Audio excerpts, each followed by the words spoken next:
तर खोटी बंदूक घेऊन फोटो काढण्यापासून सुरू झालेला हा प्रवास हातात खरी बंदूक येईपर्यंत जो सुरू झाला, या प्रवासालाच यश म्हणतात काय? पण नंतर आयुष्यात 35 वर्ष हा खेळ खेळावा लागला. येरवाड्यामध्ये कीर्तन प्रवचनाचं तो जो काही सत्र केलं होतं, तर समाजामध्ये जे जे टॅलेंट आहे ते सगळं टॅलेंट कारागृहामध्ये उपलब्ध. ते विषयाची परीक्षा ज्याला म्हणतात ती जेलमध्ये जाऊन कुणी घेऊ नये. गुन्हेगारांनी आतच ठरवलं की आम्ही आता पुन्हा बाहेर पडून गुन्हा करणार नाही. तर एवढा गुणवंत असलेला विद्यार्थी जर नापास होतोय तर तेव्हा असं नैराश्य आलं नाही का? वाटलं नाही का आपली इज्जत गेली, आपण सुसाईड वगैरे करायला पाहिजे? आपली क्षमता ओळखली पाहिजे. वेगवेगळ्या क्षेत्रातले अगदी सोपे प्रश्न जरी विचारलं तरी त्यांना उत्तर देता येत नव्हती. त्यावरून त्यांची तयारी किती झाली असेल आपल्याला कळेल. दिवसा ढवळ्या मारामाऱ्या होत आहेत, अपहरण केले जात आहेत आणि सगळ्यात महत्त्वाचं म्हणजे कोयता गँगचा एक विषय आता सध्या खूप जास्त चर्चेला आहे. तर हे पुणे पोलिसांच्या नियंत्रणाच्या बाहेरची गोष्ट आहे, याच्यावर काही आळा लागूच शकत नाही. ग्राउंड लेवलचं जे पोलिसिंग आहे, रोडवरती गणवेशामध्ये वावर, खबऱ्यांचं जाळं, कुठं काही चाललं असेल तर हे थोडंसं अधिक प्रभावीपणानं केलं. तर 26 जानेवारी 15 ऑगस्टच्या एक दिवस आधी आम्ही सगळे भारतीय होतो. भारत कधी कधी माझा देश आहे. मग 26 जानेवारीला आपल्या देशभक्तीला ऊत आलेला असतो, दुसऱ्या दिवशी ती देशभक्ती आपल्याला रस्त्यावर दिसायला लागते. कोथरूडवाला पुण्याच्या बाहेर पडला आणि तिथं काही प्रसंग आला तर आम्ही पुणेकर आहोत म्हणून. महाराष्ट्राच्या बाहेर गेला, काही त्याला मदतीची गरज पडली, मी महाराष्ट्राचा आहे. आणि परदेशात गेला आणि तुम्हाला गरज पडली तर मी भारतीय आहे. हे गरजेनुसार सगळं बदलत चाललंय. त्याच्यामुळे हे स्वार्थ थोडंसं बाजूला काढून तोही मानव आहे, त्यालाही देवानं निर्माण केलंय. ही पिढी पबजी खेळतायत, ते फ्री फायर गेम खेळतायत किंवा रील्स बघत बसतायत, मोबाईल सुटत नाही यांना किंवा घराच्या पार्किंग पासून बाहेर जात नाही. ती आता त्या काळात हे सगळं उपलब्ध नव्हतं. कदाचित हे सगळ्या फॅसिलिटी असते तर सांगू शकत नाही आपण या प्रवाहामध्ये राहिलो असतो की प्रवाहाबरोबर वाहूत गेलो असतो का उलट्या दिशेला गेलो असतो. आणि रिटायरमेंट व्हायच्या अगोदर 2 राष्ट्रीय पक्षांची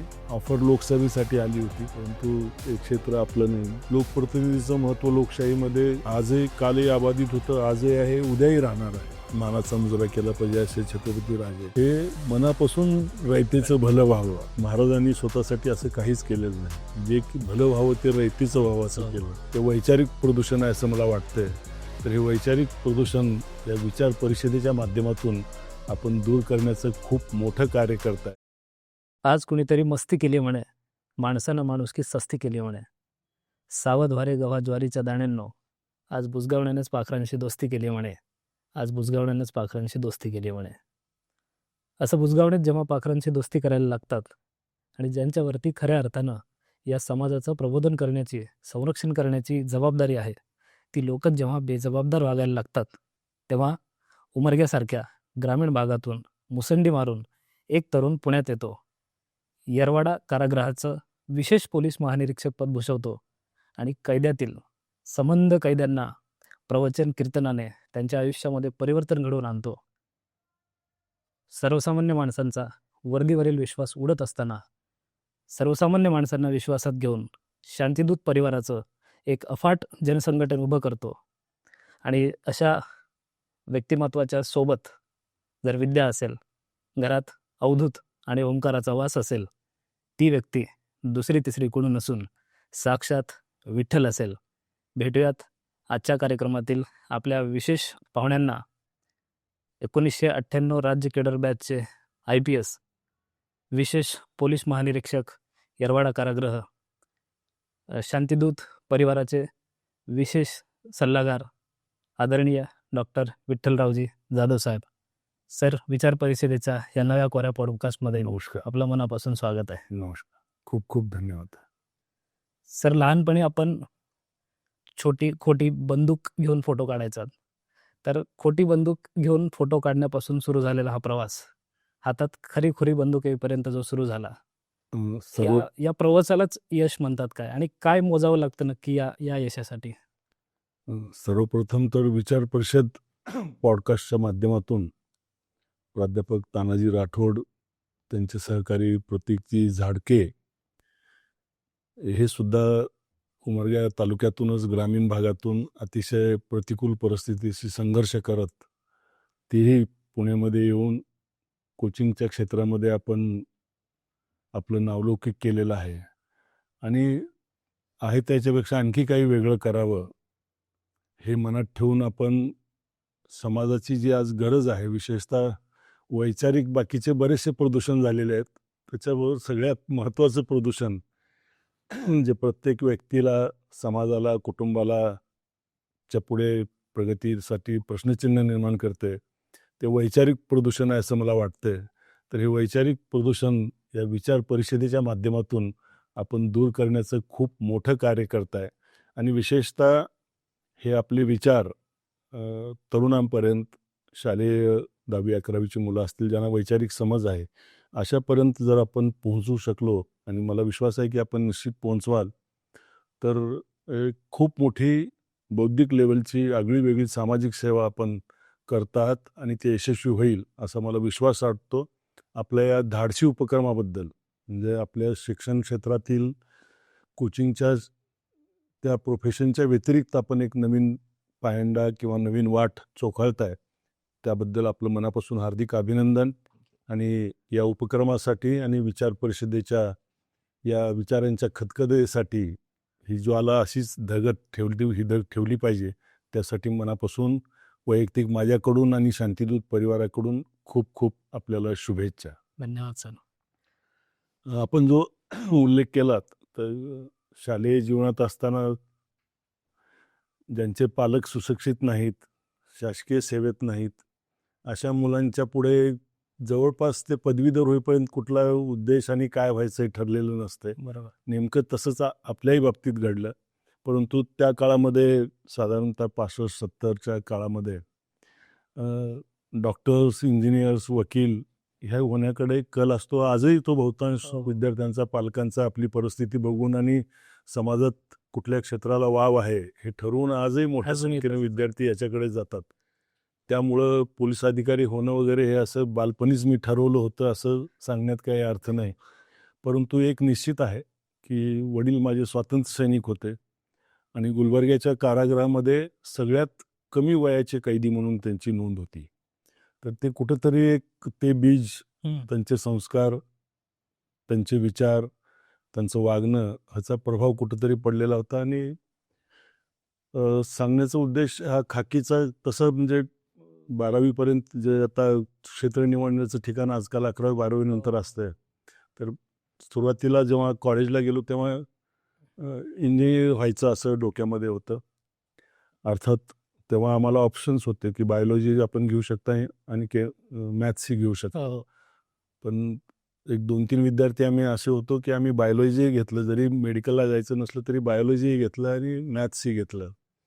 आणि तसेच एक सुविधा त्यावर्षी शिक्षण विभागाकडून होती की उच्च मराठी किंवा उच्च इंग्लिश, हायर इंग्लिश किंवा हायर मराठी, दोन्हीपैकी एक हायर घ्यायचं, एक लोअर घ्यायचं. पण तेव्हाही आमच्यासारखेच माझा एक सतीश कुलकर्णी मित्र आहे मुंबईला, तो फायर इंजिनियर झाला, आता रिटायर झाला. आम्ही दोघांनी इंग्लिशही हायर घेतली आणि मराठीही हायर घेतली. स्वतः वाढवून तो व्याप घेतल्यासारखा. मराठीची आवड असल्यामुळे तो उच्च मराठी घेतली होती. आणि इंजिनिअरिंगला नंबर लागेल असं वाटलं होतं. आणि निश्चित परीक्षा झाल्यानंतर प्राध्यापक मंडळी वगैरे म्हणायची बिलकुल चिंता करू नका. पूर्वी मराठवाड्यात एकच इंजिनिअरिंगचं कॉलेज होतं आणि 150 सीट होत्या मराठवाड्यासाठी. तेव्हा प्रायव्हेट इंजिनिअरिंग कॉलेजेस नव्हते, डोनेशन वगैरे हा प्रकार नव्हता. तर निश्चितपणानं लागून जाईल. आमच्या मार्काचा अंदाज, सरांचं आमच्यावरचा विश्वास. आणि मग आम्ही फॉर्म्स भरले सगळे. आणि जेव्हा मेरिट लिस्ट लागली, तर परंतु त्यावर्षी विदर्भामध्ये स्वतंत्र इंजिनिअरिंग कॉलेज व्हावं म्हणून आंदोलन झालं. वसंतदादा पाटील त्यावेळेस मुख्यमंत्री होते आणि आंदोलनाची धग खूप वाढली. तर खरं तर ह्या 150 जागेच्या व्यतिरिक्त 50 जागा, 100 जागा विदर्भाला ज्या काही द्यायच्या आहेत ते देऊन जर ॲडजस्ट केलं असतं तर आज मी इंजिनियर म्हणून आपल्याला दिसलो असतो. मग पुढे अजून काय झालं असतं, MPSC UPSCचा प्रवेश झाला असता का नाही सांगता येत नाही, पण बेसिक डिग्री ती झाली असते. परंतु आम्ही मुकलो असतो कदाचित. तर नेमकं 100 विद्यार्थी मराठवाड्यातले घेतले गेले आणि माझा नंबर 101 होता, वेटिंगला पहिला. तर आपल्याच भागातली जी सिनियर मुलं होती ती म्हणली बिलकुल चिंता करायचं नाही. 8-15 दिवस झाले ॲडमिशन सुरू झाल्यानंतर, त्यावेळेस मेडिकलकडे कल होता विद्यार्थ्यांचा. तर दरवर्षीचा आमचा अनुभव आहे, 5-25 मुलं फॉर्म दोन्हीकडे भरतात आणि मेडिकलला नंबर लागले की सोडून जातात. आणि हे 4-8 दिवसाच्या आत होते म्हणाले. 4-8 दिवस गेले, 15 दिवस गेले, महिना, 2 महिने, 6 महिने गेले तरी सिनियर मित्र म्हणायचे बिलकुल कोणीतरी जाईल आणि तुझा नंबर लागेल. पण ते त्या काळापासून थोडंसं इंजिनिअरिंगला जॉब्स असल्यामुळं मुलांचा कल इंजिनिअरिंगकडे होता आणि जागाही कमी झाल्या. हो. 6 महिने वर्ष गेलं ते काही तिथं गेलं नाही. पण पर्यायी म्हणून मी दुसरीकडे ॲडमिशन घेऊन ठेवलं होतं परभणीला कृषी विद्यापीठामध्ये अन्न तंत्रज्ञान महाविद्यालयामध्ये. तिथे मी फर्स्ट फूड टेक्नॉलॉजी. हां, फूड टेक्नॉलॉजीमध्ये. तर तो औरंगाबादचा प्रवास मग म्हणजे आता आजचं छत्रपती संभाजीनगर तो परभणीकडे वळला आणि मग तिथून शिक्षणाची सुरुवात झाली. आणि त्याच्यानं हे जसं मी सुरुवातीला सांगितलं वडील स्वातंत्र्यसैनिक होते, तसं शाळेमध्ये आपल्याला कल्पना आहे NCC असते. हो. तर ती 8वी आणि 9वी या वर्गासाठीच असते.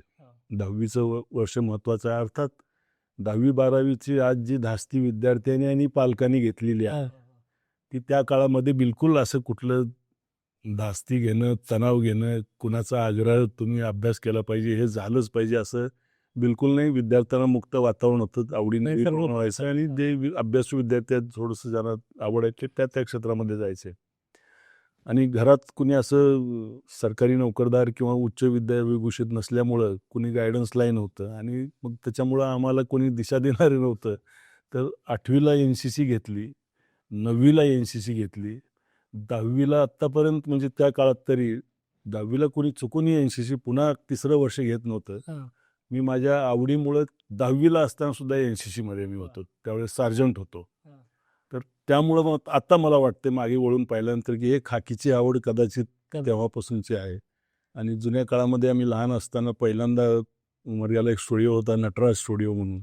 आणि तिथे ते सुविधा निर्माण झाली होती फोटो काढ फोटो काढायची, डबल रोल किंवा काय मर्ज करायचे फोटो.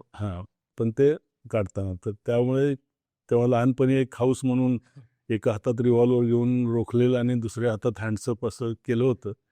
पण नंतर आयुष्यात 35 वर्ष हा खेळ खेळावा लागला.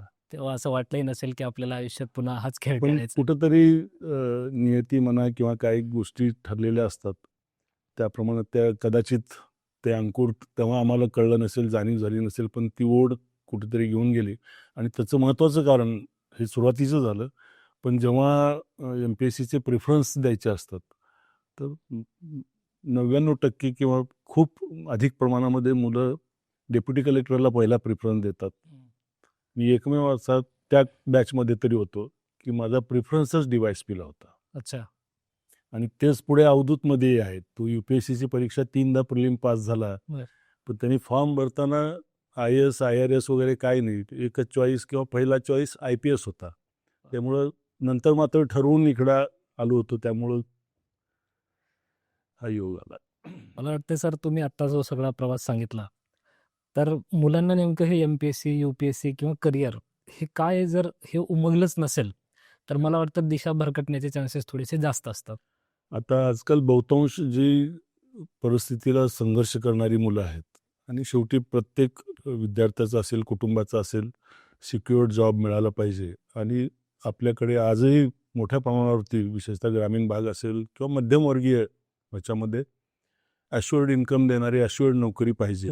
आणि मग ती नोकरी करत असताना इतर नोकरीपेक्षा ज्याचा संबंध जनतेशी मोठ्या प्रमाणावर येतो, जिथं अधिकार आहे, तर अशा पदावर गेल्यानंतर समाजाचं रेकग्निशन आहे. त्याच्यामुळं पालकांच्या मनात, विद्यार्थ्यांच्या मनात हा विचार निश्चित आता मोठ्या प्रमाणावरती येतोय. त्यामुळं या क्षेत्राकडे आता मोठ्या प्रमाणावरती विद्यार्थी वर्ग, तरुण वर्ग वळलेला आहे. परंतु हे करत असताना माझं वैयक्तिक मत आता असं आहे की एक तर तुम्हाला ती आवड आहे का? डिमांड आहे मार्केटमध्ये म्हणून किंवा वधू संशोधनाच्या वेळेला त्याची खूप चर्चा होते किंवा अजून बऱ्याचशा बाकी गोष्टी ज्या सगळ्यांना माहिती आहेत. ती न पाहता जर तुम्हाला ओरिजिनल मनापासून आवडी दुसऱ्या क्षेत्राची असेल तर हे एवढंच काही क्षेत्र नाही. ज्या क्षेत्रामध्ये आपल्याला आवड आहे तिथं आपण आपलं करिअर केलं पाहिजे असं माझं वैयक्तिक मत आहे. आणि आता तंत्रज्ञानाच्या काळात तर करिअरला काही मर्यादाच राहिलेली नाही. त्यामुळे कुठल्याही क्षेत्रामध्ये आपण कुठल्याही क्षेत्रामध्ये आता ग्लोबल लेवलला तुम्हाला पोहोचू शकता. त्याच्यामुळे निश्चितपणानं मर्यादित करू नये. आणि दुसऱ्या ह्याच्यात अडचणीचा भाग असा आहे की आपली परिस्थिती नसताना मोठ्या शहरामध्ये येऊन मुलं आयुष्यातली महत्त्वाची 2, 3, 5, 10 वर्ष घालवत आहेत. आणि मग ते करत असताना परीक्षेचं स्वरूप कसं आहे, आपली कुवत तेवढी आहे का. आपण कुवत म्हणण्यापेक्षा तिथं काही पर्सेंटेज नसतात. कॉम्पिटिशन असल्यामुळं मग आपण कुठं आहोत हे वर्ष 2 वर्षामध्ये लक्षात यायला पाहिजे आणि कुठं थांबायचं हेही आवर्जून कळलं पाहिजे. नसता स्वतःलाही फसवल्यासारखं आहे, पालकांनाही फसवल्यासारखं आहे, समाजाच्या दृष्टीने ते नुकसान आहे. एवढी वर्ष तुमची उमेदीची तिथे जाणार आणि शेवटी काही थोड्या प्रमाणात का होईना आपण उदाहरण आता ज्वलंत पाहतोय की मानसिकदृष्ट्या खच्चीकरण झाल्यामुळं, नैराश्य आल्यामुळं अगदी आपला जीवसुद्धा गमावतात. तेव्हा हे खूप धोकेदायक परिस्थिती आहे. हे करत असताना माझं असं वैयक्तिक मत आहे की दुसरे प्लॅनसुद्धा आपले सोबत असले पाहिजे की जे काय आपण डोक्यात असेल. रेव्हेन्यूमधले डेप्टी कलेक्टर, तहसीलदार जे आता खूप पॉप्युलर झालेले आहेत किंवा पोलीस उपाधीक्षकपासून सुरुवात करणे. तर याच्याबरोबरच आणखी इतर ज्या परीक्षा आहेत बँकिंगच्या असतील, वेगवेगळ्या क्षेत्रातील किंवा UPSC करत असताना सुद्धा अलाइड सर्व्हिसेस आहेत. तर कुठंतरी ते नाही झालं तर प्लॅन बी, प्लॅन सी असं अल्टरनेट तयार असलं पाहिजे. बरोबर. विशेषतः ज्यांची आर्थिक परिस्थिती सक्षम नाही अशा मुलांनी. आणि हे करत असताना ज्यांना शक्य आहे ते टोटल डिवोशन देऊन फुल टाईम हे केलं तर चालेल. पण ज्यांना हे शक्य नाही त्यांनी आईवडिलांना पुन्हा त्यांच्यावरती बोज टाकण्यापेक्षा मग थोडंसं पार्ट टाईम जॉब करू शकतो. आता आजकाल खूप उदाहरणं अशी आहेत की घरच्या घरी स्टडी करून यश मिळवलेलं आहे, पार्ट टाईम जॉब करून यश मिळवणारी मुलं आहेत आणि पूर्ण वेळ नोकरी करून सुद्धा ते यश मिळवलेले आहेत. त्याच्यामुळं सगळं बाकीची कामं थांबवून स्वतःचा सगळा आर्थिक भार वर्ष 2 वर्षापुरतं कुटुंबीय कसंही करून मॅनेज करतील. पण त्याच्यापेक्षा जर तुमचा काळ वाढला तर कदाचित फार मोठी आर्थिक कुचंबनेला सामोरं जावं लागतं. तेव्हा नवीन तरुणांनी या मार्गावर जाताना थोडंसं सारासार विचार करून, सिनियर मंडळींशी चर्चा करून, त्या क्षेत्रातल्या लोकांशी चर्चा करून जर धोरण ठरवलं तर त्यांच्या दृष्टीनं उपयोगाचं आहे असं मला वाटतं. सर, आपण पुण्यामध्ये राहतो की पुण्यामधल्या पेठेतला जो काही भाग आहे तो MPSC UPSCचा हब म्हणून ओळखला जातो. आणि तिथं जेव्हा कधी जातो, बरेच माझे काही मित्र पण तिथं तयारी करतात, तर ह्यांच्याकडे बघितल्यानंतर त्यांचं राहणीमान, त्यांच्या चेहऱ्यावरचं तेज, म्हणजे ऐन तारुण्यात, म्हणजे आपण तारुण्याला असा उत्साहाचा एक शिखराचा काळ येतो, तर यांच्याकडे बघितल्यानंतर एक प्रचंड नैराश्यग्रस्त जगत असतात. ते कॉम्प्रोमाइज करणं, सॅक्रिफाईस करणं, अनेक गोष्टी आहेत. मला फक्त हे विचारायचं आहे की ह्यांच्या अभ्यास करण्याच्या ज्या पद्धती आहेत आणि तुमची अभ्यास करण्याची पद्धत किंवा करिअरकडे बघण्याची जी पद्धत आहे, दोन्हीमध्ये काय फरक होता? म्हणजे तुम्ही कसं करायचं आणि ही लोक काय करत असतील किंवा करत आहेत? नाही, मी सुरुवातीला सांगितलं पण मी थोडं सौम्य शब्दात सांगितलं की आपली क्षमता ओळखली पाहिजे. बऱ्याच जणांना असं वाटतं की तो झाला तर मी पण होऊ शकतो. तर असं आत्मविश्वास असणं वेगळं, पण क्षमतेचा अंदाज येणं हे तितकंच महत्त्वाचं आहे. बऱ्याच मंडळात तो नसतो आणि सुदैवानं MPSCच्या या स्पर्धा परीक्षा देणाऱ्या मुलांच्या इंटरव्ह्यूसाठी शासनाचा प्रतिनिधी म्हणून होतो. त्यावेळेस वेगवेगळ्या क्षेत्रातले अगदी सोपे सोपे प्रश्न जरी विचारलं तरी त्यांना उत्तर देता येत नव्हती. त्यावरून त्यांची तयारी किती झाली असेल आपल्याला कळेल. म्हणजे त्यांच्या जिल्ह्यातली काही माहिती विचारली आपण किंवा जनरल नॉलेजची साधी प्रश्न जरी विचारली तरी त्यांना उत्तरं येत नव्हती. आणि सगळ्यात हाईट म्हणजे वर्ष 2 वर्षाची तयारी केलेली मुलं नव्हती, 5-5, 10-10 वर्ष तयार केलेली विद्यार्थी-विद्यार्थिनी होत्या. त्यामुळं काय तयारी केली, कशी केली हा संशोधनाचा विषय असं वाटणे इतकी परिस्थिती आहे. म्हणून मी म्हटलं की करायचं असेल तर ते सिरियसली केलं पाहिजे. आणि मग कुठल्या पॅटर्नवरती प्रश्न येतात, कुठल्या क्षेत्रातला अभ्यास केला पाहिजे ते थोडंसं म्हणजे आपण ठरवलं आणि जाऊन आपण परीक्षा दिली झालं असं होणार नाही. आणि सध्या स्पर्धा आपण जर पाहिली त्याचं संख्या तर अतिशय स्पर्धा वाढलेली आहे या क्षेत्रासाठी. आपल्या देशात किंवा आपल्या राज्यामध्ये ना एखादा ट्रेंड निघतो करिअरचा असा की सगळे MPSC UPSC करायला लागले की MPSC UPSC कडे, इंजिनिअरिंग मेडिकल आले की तिकडे, आता शेअर मार्केटचं निघालं तर सगळे शेअर मार्केटकडे. मग अशामध्ये काय होतं, जेन्युइन ते म्हणतात ना, तुका म्हणे ते पाहिजे जातीचे येडे गवाळ्याचे काम नाही, मला वाटतं तसा काहीतरी प्रकार आहे. म्हणून मी सुरुवातीला सांगितली तुमची आवड सगळ्यात महत्वाची आहे. आवडीनं आलं तर मग तो तुम्ही जॉबही एन्जॉय करू शकाल, स्वतःलाही न्याय देऊ शकाल, जॉबला न्याय देऊ शकाल आणि पर्यायानं समाजालाही न्याय देऊ शकाल. आता जसं मी आवडीनं खात्यात आलो, आवडीनं काम केलं, अगदी प्रशिक्षणाच्या काळापासून पहिल्या पोस्टिंग पासून तो आनंद मला मिळाला. तर जर आवडीचं तुमचं क्षेत्र नसेल आणि तुम्ही बाकीच्या गोष्टीमुळे असाल तर ते मग तो आनंद त्याला त्या आनंदाला ते मुकतात आणि मग करायचं आहे म्हणून करत राहतात. तर ते त्याच्यापेक्षा आवडीने केलं तर निश्चितपणानं कामामध्ये त्याचा परिणाम आपल्याला दिसतो. आणि सगळ्यात महत्वाचं हे करायचं कशासाठी. बाकी सगळ्या सुखाबरोबर काही वैयक्तिक सुख, काही ध्येय साधल्याचं असेल, आत्मसुखाचं असेल, सेवेचं असेल, तर ते मिळवण्यासाठी तरी आपण त्या दृष्टीने विचार केला पाहिजे. बरोबर. आता शिक्षणाचा विषय चालू आहे. मी तुमचं जे आत्मचरित्र लिहिलंय, तुमच्यावरती जे पुस्तक लिहिलंय, स्वकर्तव्य रचिला पाया विठ्ठल झालासे कळस, तर त्याच्यामध्ये एक संदर्भ आहे की तुम्ही 4थीची स्कॉलरशिप आणि 7वीची स्कॉलरशिप या 2 वर्षाच्या स्कॉलरशिप तुम्ही जिल्ह्याच्या गुणवत्ता यादीत होतात आणि त्याच्यानंतर 12वीमध्ये तुम्ही मॅथ विषयामध्ये काहीतरी नापास झाला होता. एवढा गुणवंत असलेला विद्यार्थी जर नापास होतोय तर तेव्हा असं नैराश्य आलं नाही का? वाटलं नाही का आपली इज्जत गेली, आपण सुसाईड वगैरे करायला पाहिजे? तेव्हा असे विचार त्या पिढीमध्ये तरी बिलकुलच नव्हते. कारण एकत्र कुटुंब पद्धती, गुरुजन असतील, मित्रपरिवार असेल, सगळ्यांची बॉन्डिंग एवढी व्यवस्थित होती की असा विचार त्या काळात. आणि तुम्ही जर आकडेवारी जर बघितली तर त्या काळात हे प्रमाण नव्हतं. आजारानं, अपघातानंच लोक जायचं. आत्महत्येचा प्रकार नव्हता. परिस्थिती याच्यापेक्षाही जरी वाईट आली, अगदी 72चा दुष्काळ जरी आला, तरी लोक हा विचार कधी करत नव्हते. त्याचं झालं असं की 10वीपर्यंत जो गणिताचा विषय असायचा, तो त्या काळात शिकवलेल्या शिक्षकांमुळे असेल, वैयक्तिक आवड असेल, पण गणित हा तसा लोकांच्या दृष्टीने रोक्ष विषय, परंतु माझ्या दृष्टीने अतिशय आवडीचा होता. त्या काळामध्ये ग्रहपाठ करून दिले तर बरेच लोक करायचे नाहीत, करायचा प्रयत्न केले तर त्यांना यायचं नाही. तर मी प्रार्थनेला गेल्यावर माझी गणिताची वही दुसरे मुलं प्रार्थनेला नाही येतात ते बघून उत्तर सोडून शिक्षकांना ग्रहपाठ केला असं दाखवायचे. परंतु दुर्दैवाने 11वी-12वीला ते 10वीपर्यंतचं गणित आणि 11वी-12वीचं गणित वेगवेगळं आहे. तर त्याच्याशी मैत्री माझी जुळू शकली नाही. आणि मग मी थोडंसं मी सुरुवातीला सांगितल्याप्रमाणे काही करिअर, पर्सेंटेज हे व्हायचं ते व्हायचं असं काही बंधन नसल्यामुळं जेवढा वेळ अभ्यासाला द्यायचा ते दिला नाही. आणि थोडंसं खेळाडू मित्र कंपनी होती, कबड्डी, आणि तेव्हा क्रिकेटचं फॅड नुकतंच सुरू झालं होतं. बराचसा वेळ त्या खेळण्यामध्येच गेला आणि त्याची फळं थोडीशी भोगावी लागली. मग मात्र थोडंसं थांबून आत्मपरीक्षण केलं आणि पुन्हा माझ्या अपेक्षेपेक्षा जास्त मार्क मी गणितामध्ये पुन्हा प्राप्त केले. म्हणूनच ते इंजिनिअरिंगचं माझं ऍडमिशन जवळपास.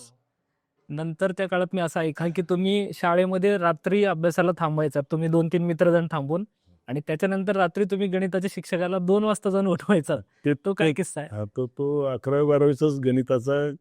जेवढं सहज 10वीपर्यंतचं गणित जमायचं ते पुढे थोडंसं अवघड जायचं, पण ती जिद्द सोडली नाही.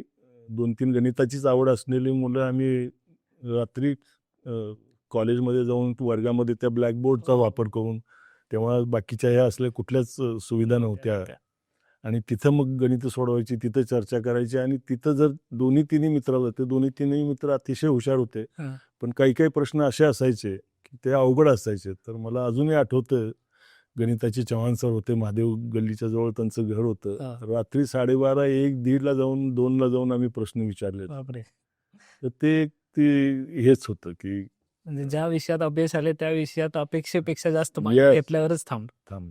आणि तुम्ही दुसरं म्हणाल की मग खेळाची आवड होती, तर खेळासंदर्भात पण एक असं आहे की कबड्डीमध्ये जिथं विठ्ठल जाधव सर आहेत, तर तो संघ हमखास जिंकणार. मला वाटतं एकही कबड्डीची कुठली मॅच तुम्ही, मला जे आठवतंय ते शाळेमध्ये आमच्या मैदानावरती जेव्हा वेगवेगळे खेळायला मुलं सोडली आणि कबड्डी आवडणारी मुलं आम्ही एकत्र आलो, ही जुनी पद्धत होती. तुम्हालाही कदाचित माहिती, आता शाळेत ती पद्धत आहे की नाही माहित नाही. मुलं खेळणारी एकत्र आली की त्याचे 2 टीम करायची, 1-2-1 असं करून, आणि एक टीम एकीकडे आणि एक टीम एकीकडे. तर त्यावेळेस ते थोडंसं पकडणारे, कॅच करणारे, एंट्री करणारे, कॉर्नर, ते काही पोस्ट त्याच्या ठरलेल्या असायच्या. पण ते माझ्या बाबतीत तो क्रायटेरिया कुठला नाही. मी ज्या टीममध्ये असेल ती टीम जिंकली असेल. विशेषतः एंट्री करून सगळी मंडळी ओढत घेऊन येणं, अगदी पूर्ण संघाच्या संघ. त्याच्यामुळं मी ज्या संघात आहे ते विजय असायचा, दरारा होता तो. आणि त्या वयामध्ये शाळेतल्या स्पर्धेत तर भाग घ्यायचो. पण मला आठवतंय, आमच्या घराजवळ एक मोकळा प्लॉट होता, तिथं आम्ही ते श्रमदानातून ते ग्राउंड तयार केलं त्या पद्धतीनं आणि तिथं आम्ही रेग्युलर प्रॅक्टिस करायचं आणि बाहेरच्या खेडेगावातल्या टीम बरोबर खेळायचं. आम्ही बाहेरगावी खेळायला जायचं अशी ते आवड होती. त्याच्यामुळं इथं सुद्धा शांताराम जाधवांशी आमचं भारताचे कर्णधार कबड्डी स्नेह जुळून आला. वा. माझी मुलंही इंजिनिअरिंगचा अभ्यास करत असताना CUP मधली दोन्ही विद्यार्थी आहेत. दोघंही कबड्डी चांगले खेळतात. दोघंही सर्वच खेळ देशी आणि विदेशी. तर ते कुठंतरी खेळाचंही त्यांच्यामध्ये ते गुण किंवा आवड निर्माण झाली.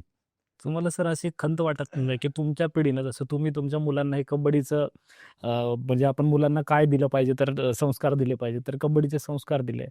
तर आता तुमच्याच काळातली तुमच्याच पिढीमधली सगळी ही जनरेशन आहे त्यांची ही पुढची पिढी आहे. तर ही पिढी सगळी आपण जे म्हणतो की ही PUBG खेळतायत, ते फ्री फायर गेम खेळतायत किंवा रील्स बघत बसतायत, मोबाईल सुटत नाही यांना किंवा घराच्या पार्किंग पासून बाहेर जात नाहीत. मग ही मुलं कुठेतरी कमी पडली की या पिढीनं ते पुढे हस्तांतरित केलं नाही? नाही, 2-3 गोष्टी आहेत. शेवटी कसं आहे की या घटकासाठी प्रामुख्यानं विद्यार्थ्याची जबाबदारी आणि त्याचं कुठंतरी एक मनामध्ये त्याची निष्ठा, त्याचं ध्येय मजबूत पाहिजे. एक दुसरं पालकाकडून कळत न कळत दबाव म्हणून नाही, पण एक संस्काराचा भाग म्हणून ते केलं पाहिजे. आणि तिसरंच जे समाज माध्यम आहेत ती आता त्या काळात हे सगळं उपलब्ध नव्हतं. कदाचित हे सगळ्या फॅसिलिटी असते तर सांगू शकत नाही आपण या प्रवाहामध्ये राहिलो असतो की प्रवाहाबरोबर वाहूत गेलो असतो का उलट्या दिशेला गेलो असतो. परंतु तरीसुद्धा ज्यांना ज्यांना शक्य आहे यांच्यावरती लक्ष ठेवणं, त्यांना समजावून सांगणं, ही वेळ महत्त्वाची आहे, त्याचा सदुपयोग केला पाहिजे. बाकी गोष्टी आपण आयुष्यात नंतर करू शकतो, पण हे जर थोडंसं गांभीर्यानं समजावून सांगितलं आणि समोरच्यानी समजावून घेतलं तर त्याच्यातून आपल्याला मार्ग काढता येऊ शकतो. पालकांची जबाबदारी जास्त आहे असं कुठेतरी आपल्याला वाटायला लागतं. कारण आता अवधूत असेल, ओंकार असेल, ही याच काळातली निश्चित त्यांच्या हातात ते सगळे गॅजेट्स होते. पण तुम्ही जातीनं लक्ष घालून एवढ्या सगळ्या कामाचा व्याप असताना सुद्धा या बाबतीत आपल्या समोर कबूल करायला हरकत नाही. कारण ह्या सगळ्यांची जन्म सेवेमध्ये आल्यानंतर झालं, लग्न सेवेत आल्यानंतर झालं. त्यामुळे यांच्यावर संस्कार करणं, सगळ्याच बाबतीतले आवडीनिवडी जोपासणं, साधं राहणं, हे सगळं क्रेडिट मिसेस विद्या जाधवांकडे द्यायला हरकत नाही.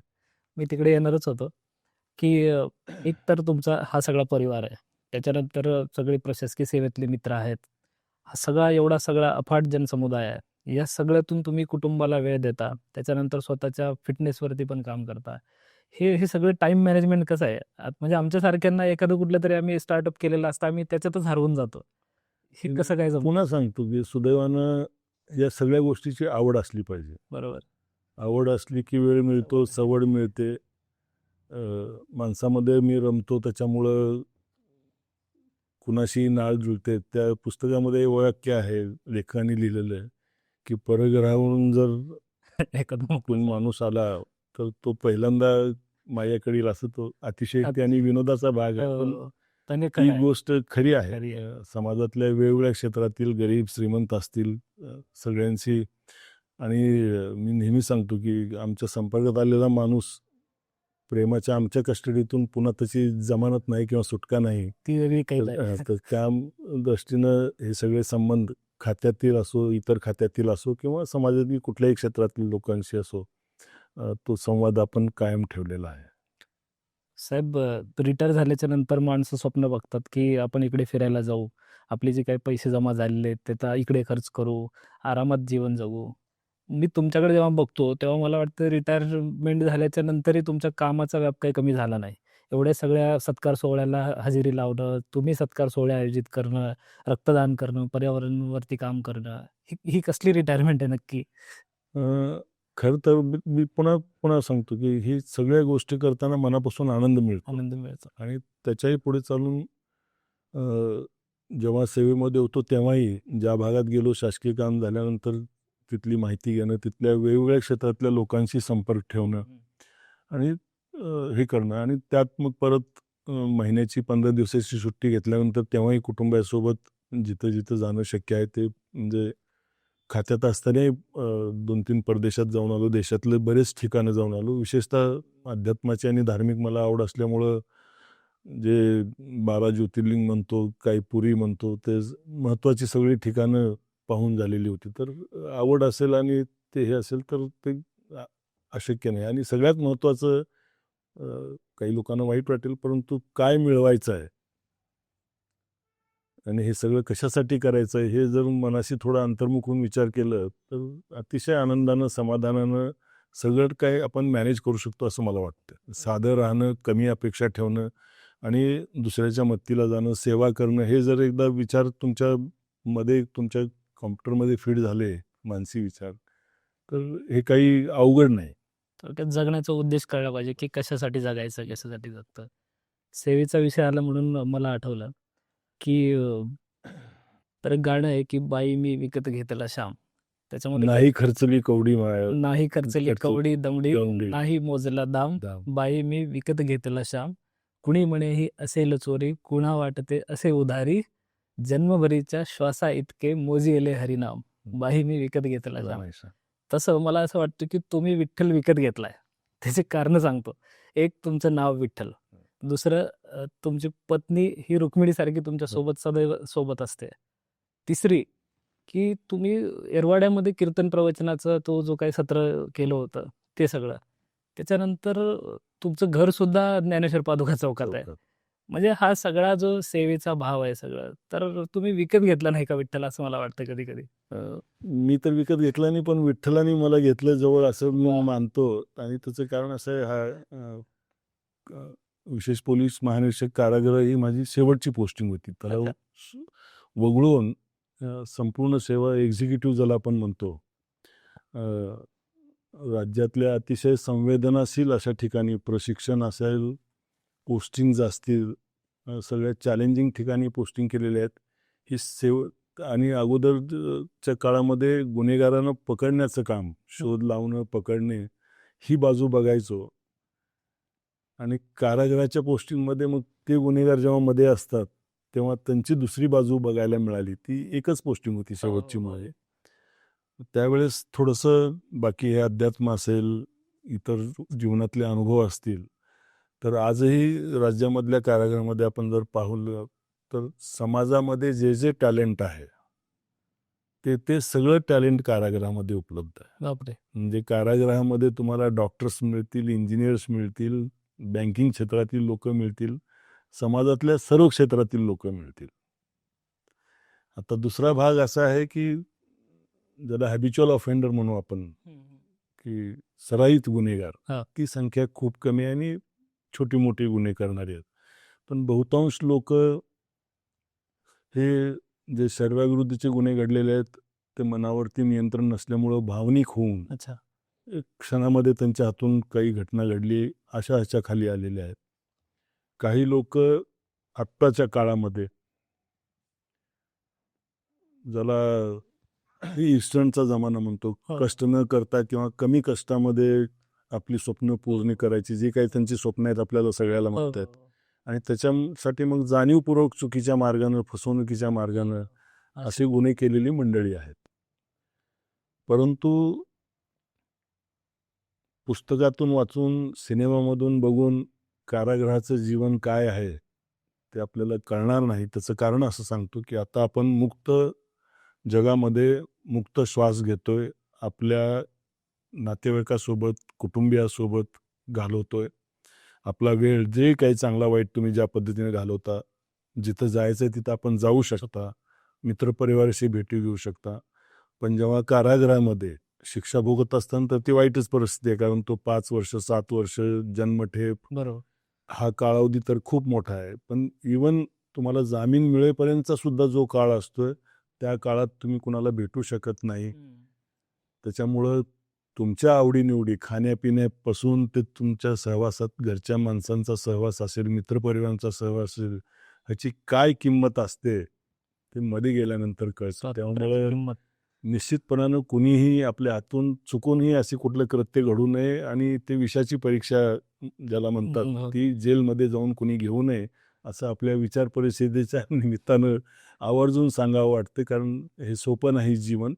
आणि दुसरं, मग जेव्हा आपल्यासारखी सामान्य माणसं तिथं जातात आणि हा फरक दोन्ही जगातला जाणवतो, तेव्हा अतिशय प्रचंड नैराश्याच्या वातावरणामध्ये नैराश्य येतात आणि काही कळत न कळत म्हणजे शरीरावर तो परिणाम होतोच, मनावर परिणाम झाल्यामुळे त्यांच्या आरोग्यावर परिणाम होतो.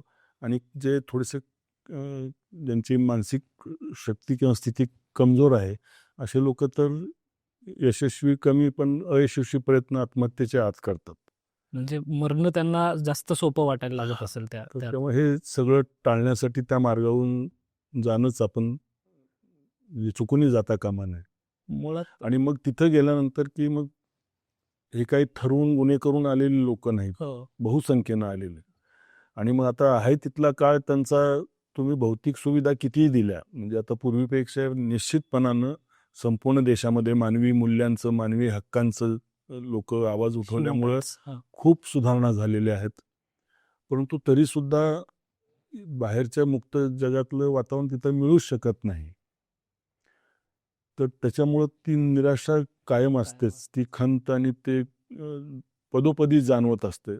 तर त्याही काळात त्यांना या भौतिक गोष्टी ज्या त्यांना लागणारं डाएट आहे, बाकी ज्या काही गोष्टी आहेत, वैद्यकीय सेवा असेल, पण त्याच्याही पेक्षा त्यांना मानसिक सपोर्टची खूप गरज आहे. गरज आहे.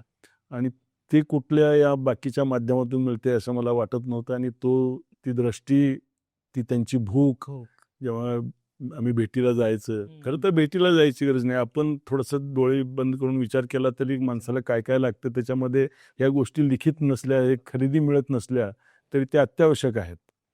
तर ती जाणीव झाल्यामुळं मग थोडंसं कुठंतरी त्यांना मानसिक उभारी मिळण्याच्या दृष्टीनं आणि विशेषतः भगवद्गीतेसारखं किंवा ज्ञानेश्वरीसारखं दुसरं माध्यम आहे झालेला प्रकार ठीक आहे, पण तिथला काळ चांगल्या पद्धतीनं घालवणं, चांगल्या गोष्टी करत नाही तर मग आजकाल आपण वर्तमानपत्रावर असेल कधी कधी तिथं सुद्धा आता आजकालमध्ये गुन्हे घडतात, कैद्यांची भांडणं, संघर्ष ह्या टोळीचा त्या टोळीचा किंवा इतर कारणांना छोट्या मोठ्या.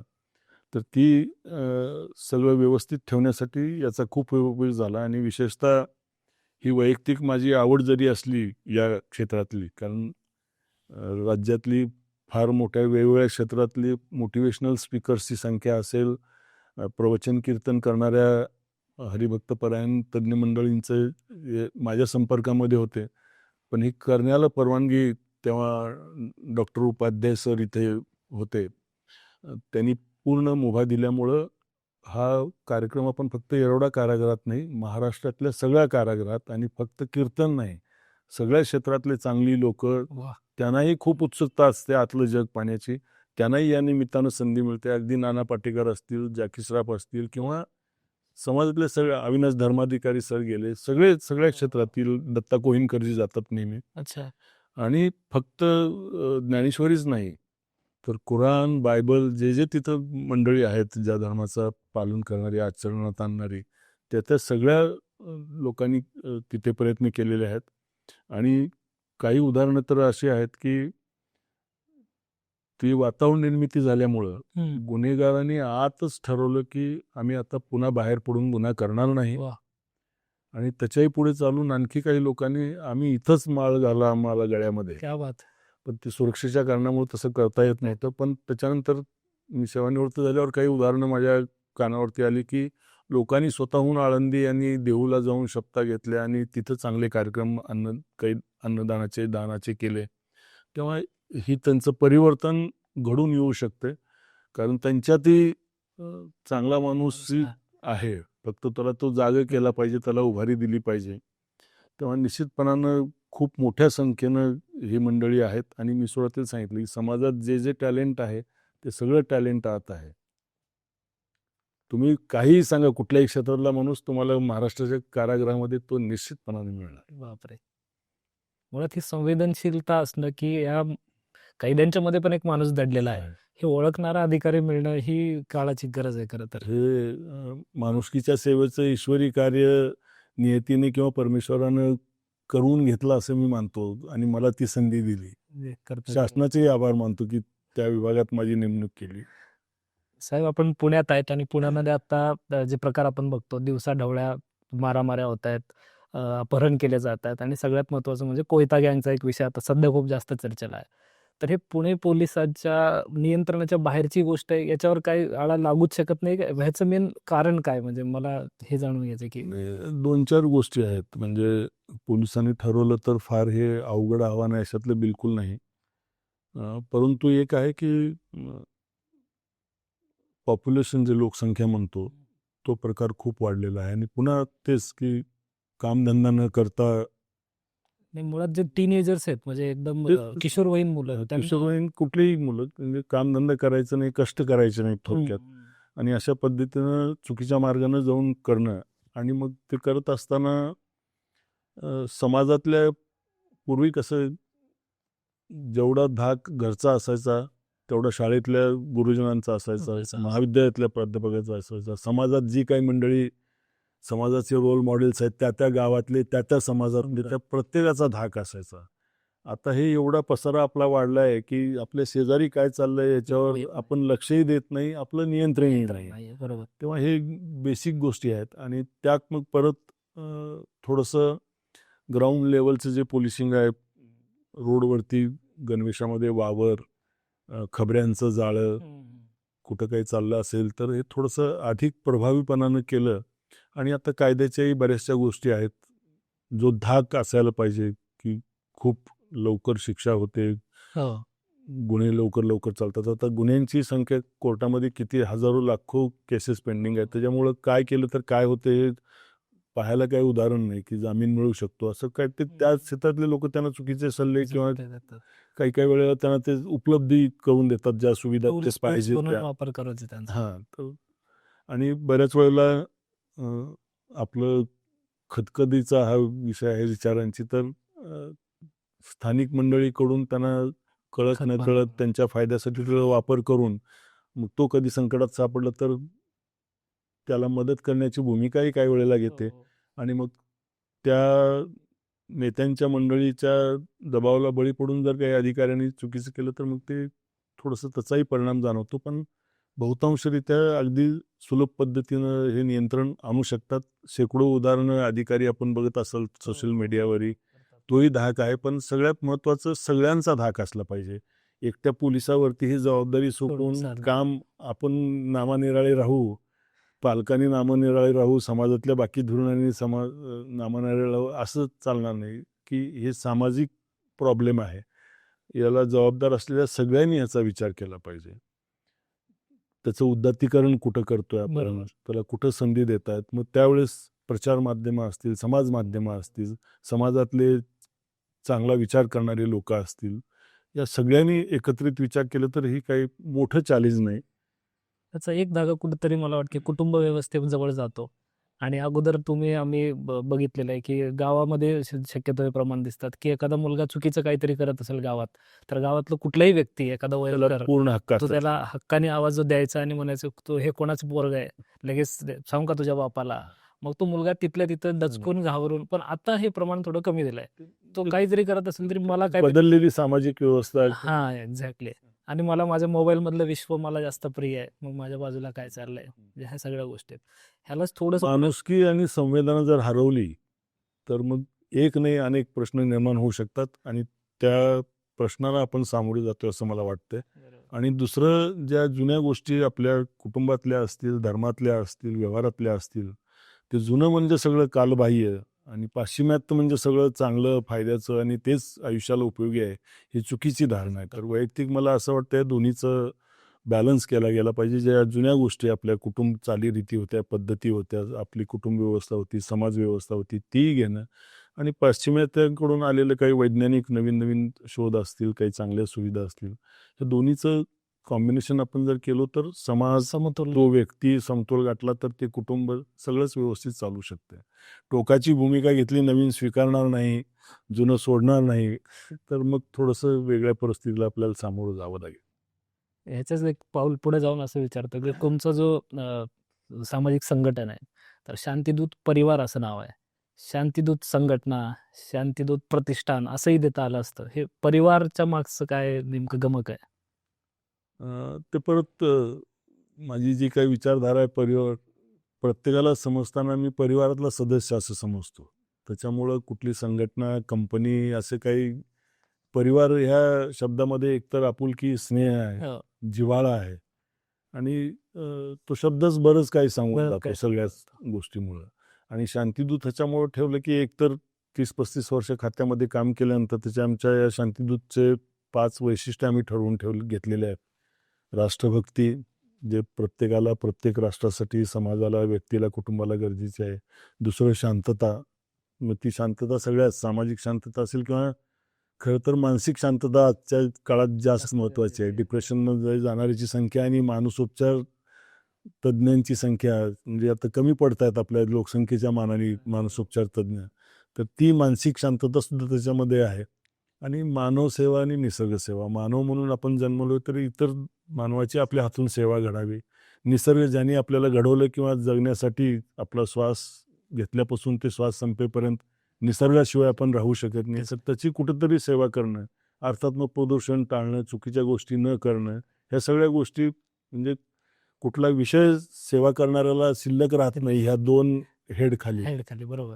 तर अशा दृष्टीने हे ठेवलंय आणि मग निश्चितपणानं हे काही सभासदाची फी गोळा करून वर्षभराचं टार्गेट देऊन केलेली ही संघटना नाही. जी आपले संबंध आहेत टिपिकल त्या मंडळींनी आणि त्यातल्या त्यात ज्यांच्याशी वैचारिक काही याच्यामध्ये संघटनेमध्ये मी पदावर असताना किंवा आता नंतरही काही पद मिळेल, काही त्याचा फायदा इतर क्षेत्रात का होऊ शकेल, मग ज्यांना आंतरिक सेवेची ओढ नाही अशी मंडळी प्रवाहाबरोबर येतात आणि हळूच प्रवाहाबरोबर त्यांना पाहिजे ते नसलं तर ते निघून जातात. पण ज्या लोकांना मनापासून सेवा करायची आवड आहे त्यांना कुठेतरी ही संघटित शक्ती उपयोगाला येते. त्यांनाही हुरूप वाढतो आणि मग मिळून त्या भागात ते चांगली कामं करतायत. तर त्याच्यामध्ये प्रामुख्यानं आपण रक्तदान असेल, वृक्षारोपण असेल हे करतोय. त्याच्याबरोबर विद्यार्थ्यासाठी, गरीब विद्यार्थ्यांना शैक्षणिक साहित्य देणं, MPSC UPSCच्या विद्यार्थ्यासाठी पुस्तकं दिली, त्यांना मार्गदर्शन आणि विशेषतः जे मुलाखतीसाठी जातात ते बरीचशी मुलं येऊन सल्ला घेतात. शेतकऱ्यांसाठी गरीब शेतकऱ्यांना काही ठिकाणी आपण अवजारं दिली रयत शांती दूतच्या माध्यमातून.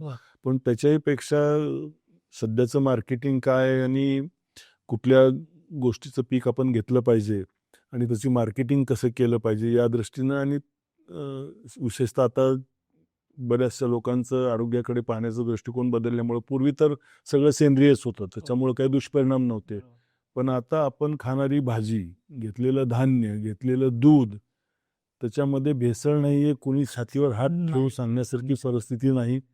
त्याच्यामुळं हे करत असताना ती सेंद्रिय शेती कशा पद्धतीनं करावी या तज्ज्ञांचं मार्गदर्शन त्यांना आणि त्या गोष्टीला आता हळूहळू लोकांमध्ये जाणीव झाल्यामुळं, अवेअरनेस आल्यामुळं त्याला भावही चांगला मिळतो.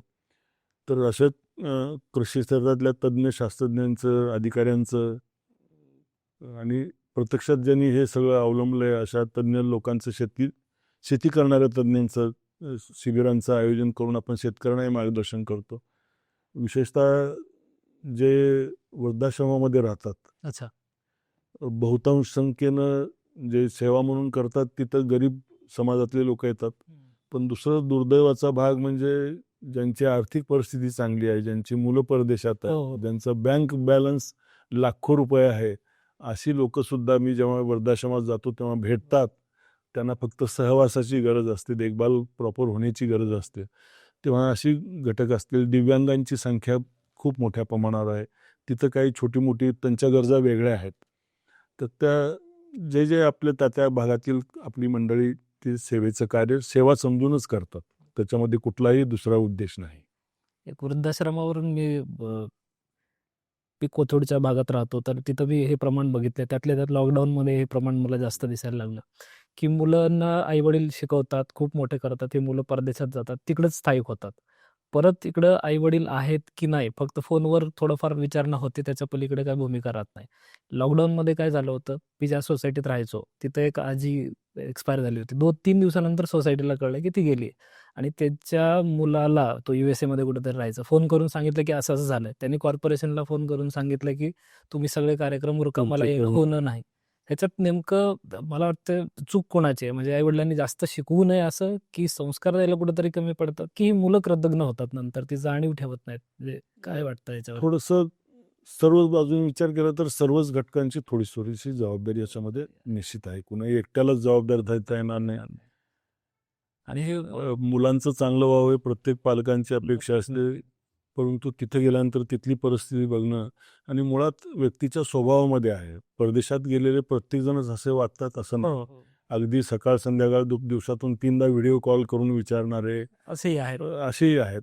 पण बदललेल्या समाज परिस्थितीमध्ये परत तेच म्हणतोय की खूप संकुचित विचार आपला झालेला आहे. मी आणि माझी माझी माझी बायको आणि आमचे 1-2 जे असतील, तर आता 1-2 सुद्धा सध्या नाही. परदेशामध्ये तर आता जे ऐकण्यात आहे किंवा प्रत्यक्षात पाहण्यात येतंय, ते आता लग्न सुद्धा करायचं नाही. मुलं-बाळही नको. आणि जे कुणी आहेत ते आता जसं बागेत आपण गार्डनमध्ये लहान मुलांना सोबत घेऊन जातो आपल्या नातवांना किंवा लहान मुलांना, तसं आता विदेशामध्ये कुत्री आणि मांजरी सोबत घेऊन जातात. हो. एक नाही, डझन सुद्धा बघितली मी अमेरिकेमध्ये. बापरे! तेव्हा कुणाला किती महत्त्व द्यायचं आणि कसं जीवन जगायचं आणि कसा आनंद मिळवायचा, हे ज्या त्या व्यक्तीवरती अवलंबून आहे. जर तशी विचारसरणी असेल तर मग त्यांच्या दृष्टीनं बाकी जग सगळंच काहीच काही जगाचा संबंध नाही. नाही. खरं आहे. ते अतिशय महान लोक आहेत. पण सामान्य लोक आहेत ते पण याच्यामध्ये एकच आहे, की पूर्वीची कुटुंब व्यवस्थाच अशी होती, की जिव्हाळा, वेळ एकमेकाला देणं, एकमेकाला समजून घेणं. आता हे छोटी कुटुंब झाल्यामुळं, कामाच्या ह्याच्यातून वेगवेगळ्या ठिकाणी राहत असल्यामुळं, थोडंसं सगळंच ते जीवनमूल्यच कुठेतरी घसरत चाललेत. त्याच्यामुळं कुणी एकट्या घटकाला जबाबदार नाही, तर सर्व पर्यायाने सगळ्यांचीच त्याच्यात जबाबदारी आहे, हे सुधारवण्यासाठी. आता जानेवारीचा महिना चालू आहे आणि 26 जानेवारी नुकतीच पुण्यात आहे आपल्या. तर दरवेळेस असं 15 ऑगस्ट, 26 जानेवारी वगैरे असली, की मला स्वराज्याची आठवण येते. तर काय वाटतं, की शिवाजी महाराजांचं जे स्वराज्य होतं, ते रयतेचं राज्य होतं, म्हणजे प्रजासत्ताकच होतं. आताही आपण प्रजासत्ताक आहेत, म्हणजे 26 जानेवारी 1949ला वगैरे आपण जे काही स्वीकारलं वगैरे. तर ह्या दोघांकडे तुम्ही कसं बघता? निश्चितपणानं त्या काळाचे राज्यकर्ते ज्यांचा आपण उल्लेख केला, जसे आपण देशातल्या सर्वच नागरिकांनी कोटी वेळेला मानाचा मुजरा केला पाहिजे असे छत्रपती राजे हे मनापासून रयतेचं भलं व्हावं. बाकी आपण बघितलं असेल, इतिहासाचं जर वाचन केलं असेल, तर सगळ्यांनी ताजमहाल किंवा इतके मोठे किल्ले बाकी सगळे त्याच्यामध्ये त्यांनी त्यांची शक्ती, विचारशक्ती किंवा पैसा ओतला. महाराजांनी स्वतःसाठी असं काहीच केलेलं नाही. जे की भलं व्हावं ते रयतेचं व्हावं असं केलं. मग आता त्याच्याशी तुलना केली किंवा त्या काळातले सरदार असतील, त्यांची जी काही अष्टप्रधान मंडळी आणि आजचं केलं तर ह्याच्यावर कुणी आता कॉमेंट करायची गरज नाही. तेव्हा ह्याच्यामध्ये परत आहे, की सुरुवातीची काही वर्ष स्वातंत्र्यासाठी कष्ट घेतलेल्या नेतृत्वांची होती आणि त्यांच्या मनामध्ये समाजाबद्दल, समाजाचं भलं झालं पाहिजे, राष्ट्राचा विकास झाला पाहिजे ही भावना अतिशय तीव्र होती. म्हणजे स्वतःच्या स्वार्थापेक्षा समाजाचं कल्याण आणि भलं व्हावं ह्या गोष्टी होत्या. पण आता थोडंसं ती भावना आपल्याला दिसत नाही आणि त्याला कारणीभूत असं आहे, की म्हणजे ते म्हणही आहे, की लोकांच्या पात्रतेसारखेच त्यांना ते त्यांचे प्रतिनिधी म्हणतात. त्याच्यामुळं तुम्ही ज्यांना निवडून देता, तेव्हा तुमची जबाबदारी अधिक आहे. आणि निवडणुकीच्या काळातच आपण हे हे सगळं सगळं आपण बघतोय. तेव्हा निश्चितपणानं कोणता माणूस तुम्हाला प्रतिनिधी म्हणून पाठवायचा आहे, म्हणजे आपण बाय चॉईस आपल्यावरती असं आपल्यावरती हे लादून घेतोय. लादून तेव्हा इथं जर थोडंसं डोळे बंद करून शांत विचार केला आणि त्याच्यात आपण बदल करायचा ठरवला, तर ह्या विदारक निर्माण झालेल्या परिस्थितीला निश्चित आळा बसू शकतो. म्हणजे त्यांनाही कळलं पाहिजे, की बाकीच्या मार्गाचा इथं वापर उपयोगाचा नाही. नाहीये. इथं जे पाहिजे तेच केलं पाहिजे, तरच.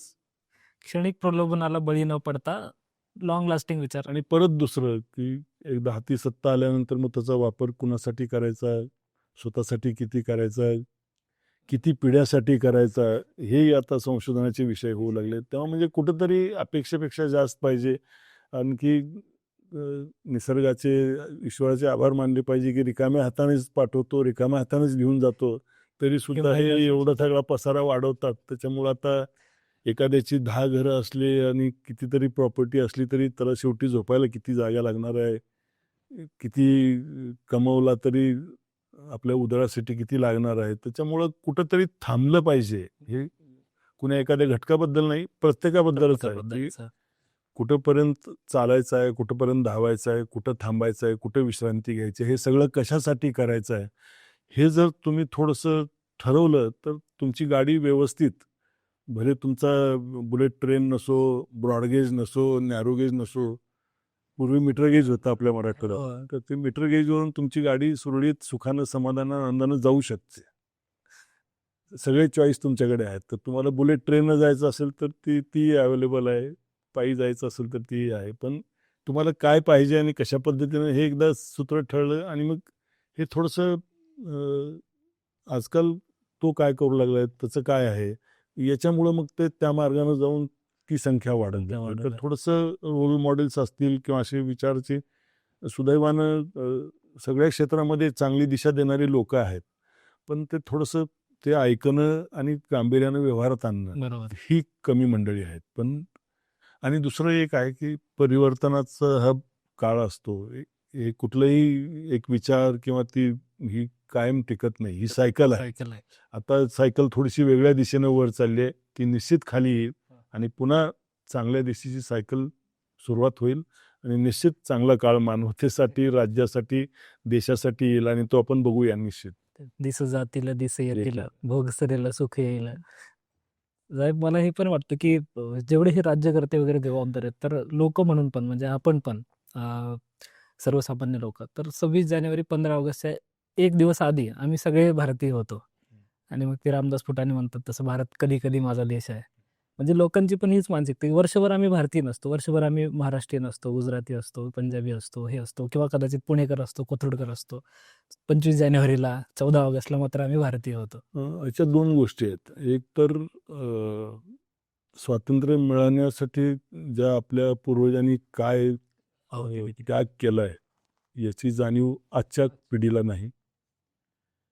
आणि दुसरं स्वार्थ एवढा बोकाळलाय की मग ते स्वार्थासाठी ही संपूर्ण समाजव्यवस्था आपण बिघडवतोय ह्याचं भान नाही. आणि आता तुम्ही बघा म्हणजे आणि हा मनुष्य स्वभाव आहे, कुणाला दोष द्यायचा नाही, परंतु याच्यावरती उपचार युगानुगापासून चालत आलेले आहेत. कोथरूडवाला पुण्याच्या बाहेर पडला आणि तिथं काही प्रसंग आला तर आम्ही पुणेकर आहोत म्हणून. महाराष्ट्राच्या बाहेर गेला, काही त्याला मदतीची गरज पडली, मी महाराष्ट्राचा आहे. आणि परदेशात गेला आणि तुम्हाला गरज पडलं तर मी भारतीय आहे. ते हे गरजेनुसार सगळं बदलत चाललंय. त्याच्यामुळं हे स्वार्थ थोडंसं बाजूला काढून तोही मानव आहे, त्यालाही देवानं निर्माण केलंय. त्याला त्रास देण्यापेक्षा किंवा सगळं मी त्याच्या वाट्याचं हिसकावून घेण्यापेक्षा दोघांनी मिळून मुन्या गोविंदानं राहू. कारण हा द्वेष वाढवून समाज जर आपण विखरून ठेवला तर समाजाचं भलं होणार नाही, राज्याचं भलं होणार नाही, देशाचं भलं होणार नाही. त्याच्यामुळं याला पर्यायच नाही. कायमस्वरूपी प्रेम, सलोखा, शांतता, धार्मिक सलोखा राखायचा असेल आणि सगळ्यात महत्त्वाचं धर्म वैयक्तिक, हे माझं म्हणणं आहे की हे वैयक्तिक आपण आचरण्याचं, आपल्या घरी आचरण्याचं किंवा स्वतःसाठी आचरण्याचं आहे. ते दुसऱ्यावर लादण्याचं, तिसऱ्यावर लादण्याचं काही कारण नाही. आणि त्याच्यात पुन्हा तुम्ही जर खऱ्या अर्थानं हे स्वतःला धार्मिक म्हणून घेत असाल तर कुठल्याही धर्मामध्ये चुकीचं करा असं संदेश जगातल्या कुठल्याही धर्मामध्ये नाही. जर खऱ्या अर्थानं ते माणूस कट्टर धार्मिक झाला आणि त्याचं पालन व्यवहारात केला तर पोलीस स्टेशन, न्यायालय याची काही गरज नाही. पण ते गरजे इतकं घेणं आणि बाकीचं सोडून देणं या आपल्या लिमिटेड चॉईसमुळं म्हणजे पुन्हा तेच आहे की आपली चॉईस आणि आपलं काय विचार आहेत त्याच्यावर अवलंबून आहे. आपली शांतीदूतची प्रार्थनाच आहे की माणसाने माणसाशी, माणसाचं मागणे, त्या पद्धतीनं. 26 जानेवारी झाल्याच्या नंतर दुसऱ्या दिवशी जर आपण शहरात चक्कर मारली तर जे झेंडे वगैरे असतात हे रोडवर वगैरे पडलेले दिसतात. मग 26 जानेवारीला आपल्या देशभक्तीला ऊत आलेला असतो आणि दुसऱ्या दिवशी ती देशभक्ती आपल्याला रस्त्यावर दिसायला लागते. त्याच्या उलट तुम्ही जेव्हा एखाद्या कार्यक्रमामध्ये तुम्हाला हार सत्कार वगैरे व्हायचा, हार तुरे मिळायचे सगळे, ती बुके वगैरे तुम्ही तातडीनं एखाद्या हॉस्पिटलला वगैरे पाठवायचात किंवा लहान मुलांना कार्यक्रमाला महिला, लहान मुलं. काय याचा मागचा विचार काय होता? नाही, ते शेवटी ते दिलेले बुके प्रेमाने दिलेले आहेत. ते आता त्याचा वापर आपण फुलं झाडापासून तोडल्यानंतर आता किती दिवस ते राहणार. बरोबर. आणि त्याच्यापेक्षा आपल्यापेक्षा त्याची गरज थोडंसं वातावरण बदलण्यासाठी त्याचा जर चांगल्या ठिकाणी वापर झाला तर म्हणून आपण ते करतो. पण तुम्ही हा जो बेसिक मुद्दा घेतला तो खूप महत्त्वाचा आहे. याचं कारण असं आहे की परदेशामध्ये, विशेषतः जपानसारख्या देशामध्ये किंवा इतर ह्याच्यामध्ये शालेय शिक्षणामध्ये खूप जोर देऊन या गोष्टी, राष्ट्रभक्ती, कसं वागलं पाहिजे, राष्ट्रभक्ती, त्याचा अभिमान त्याला वाटला पाहिजे. त्याचा अभिमान वाटला पाहिजे, म्हणजे त्याच्या प्रत्येक कृतीतून तो दिसला पाहिजे. तर ही जर जाणीव आपण निर्माण केली तर मग हे प्रश्न येणार नाहीत वर्षातून 1-2दा दिवस साजरे करण्याचे. ही श्वास घेतल्यापासून श्वास संपेपर्यंत त्या देशाचं आपल्यावरती ऋण आहे. ऋण आहे. तर ते त्या पद्धतीनं वागलं पाहिजे. आणि दुर्दैवानं नागरिक शास्त्रासारखा ज्याचा दररोजच्या जगण्या मरण्याशी संबंध आहे, तो विषय एकतर कमी गुणांचा किंवा ऑप्शनल म्हणून ठेवला जातो. अभ्यासक्रमामध्येच तसं आहे. आमचे व्याही आहेत कृषीभूषण एकनाथरावजी कराळे साहेब, ते वारंवार याचा उल्लेख करतात. बाकी कुठल्याही डिग्र्यापेक्षा आणि अभ्यासक्रमापेक्षा याची जास्त गरज आहे. नागरिकशास्त्र आणि ती खरी आहे. तर हे वागणं, समाजात वागणं, देशाबद्दलचं हे तो सिविक सेन्स जो म्हणतो सिव्हिक आपण. सेन्स खूप महत्वाचा आहे. अगदी खात्यामध्ये असतानाही बघितलं, जर मल्टी स्टोरी बिल्डिंग असली तर आपल्या घरातला कचरा तिथं बाजूला अजूनही आपण तो व्यवहारात आणतो.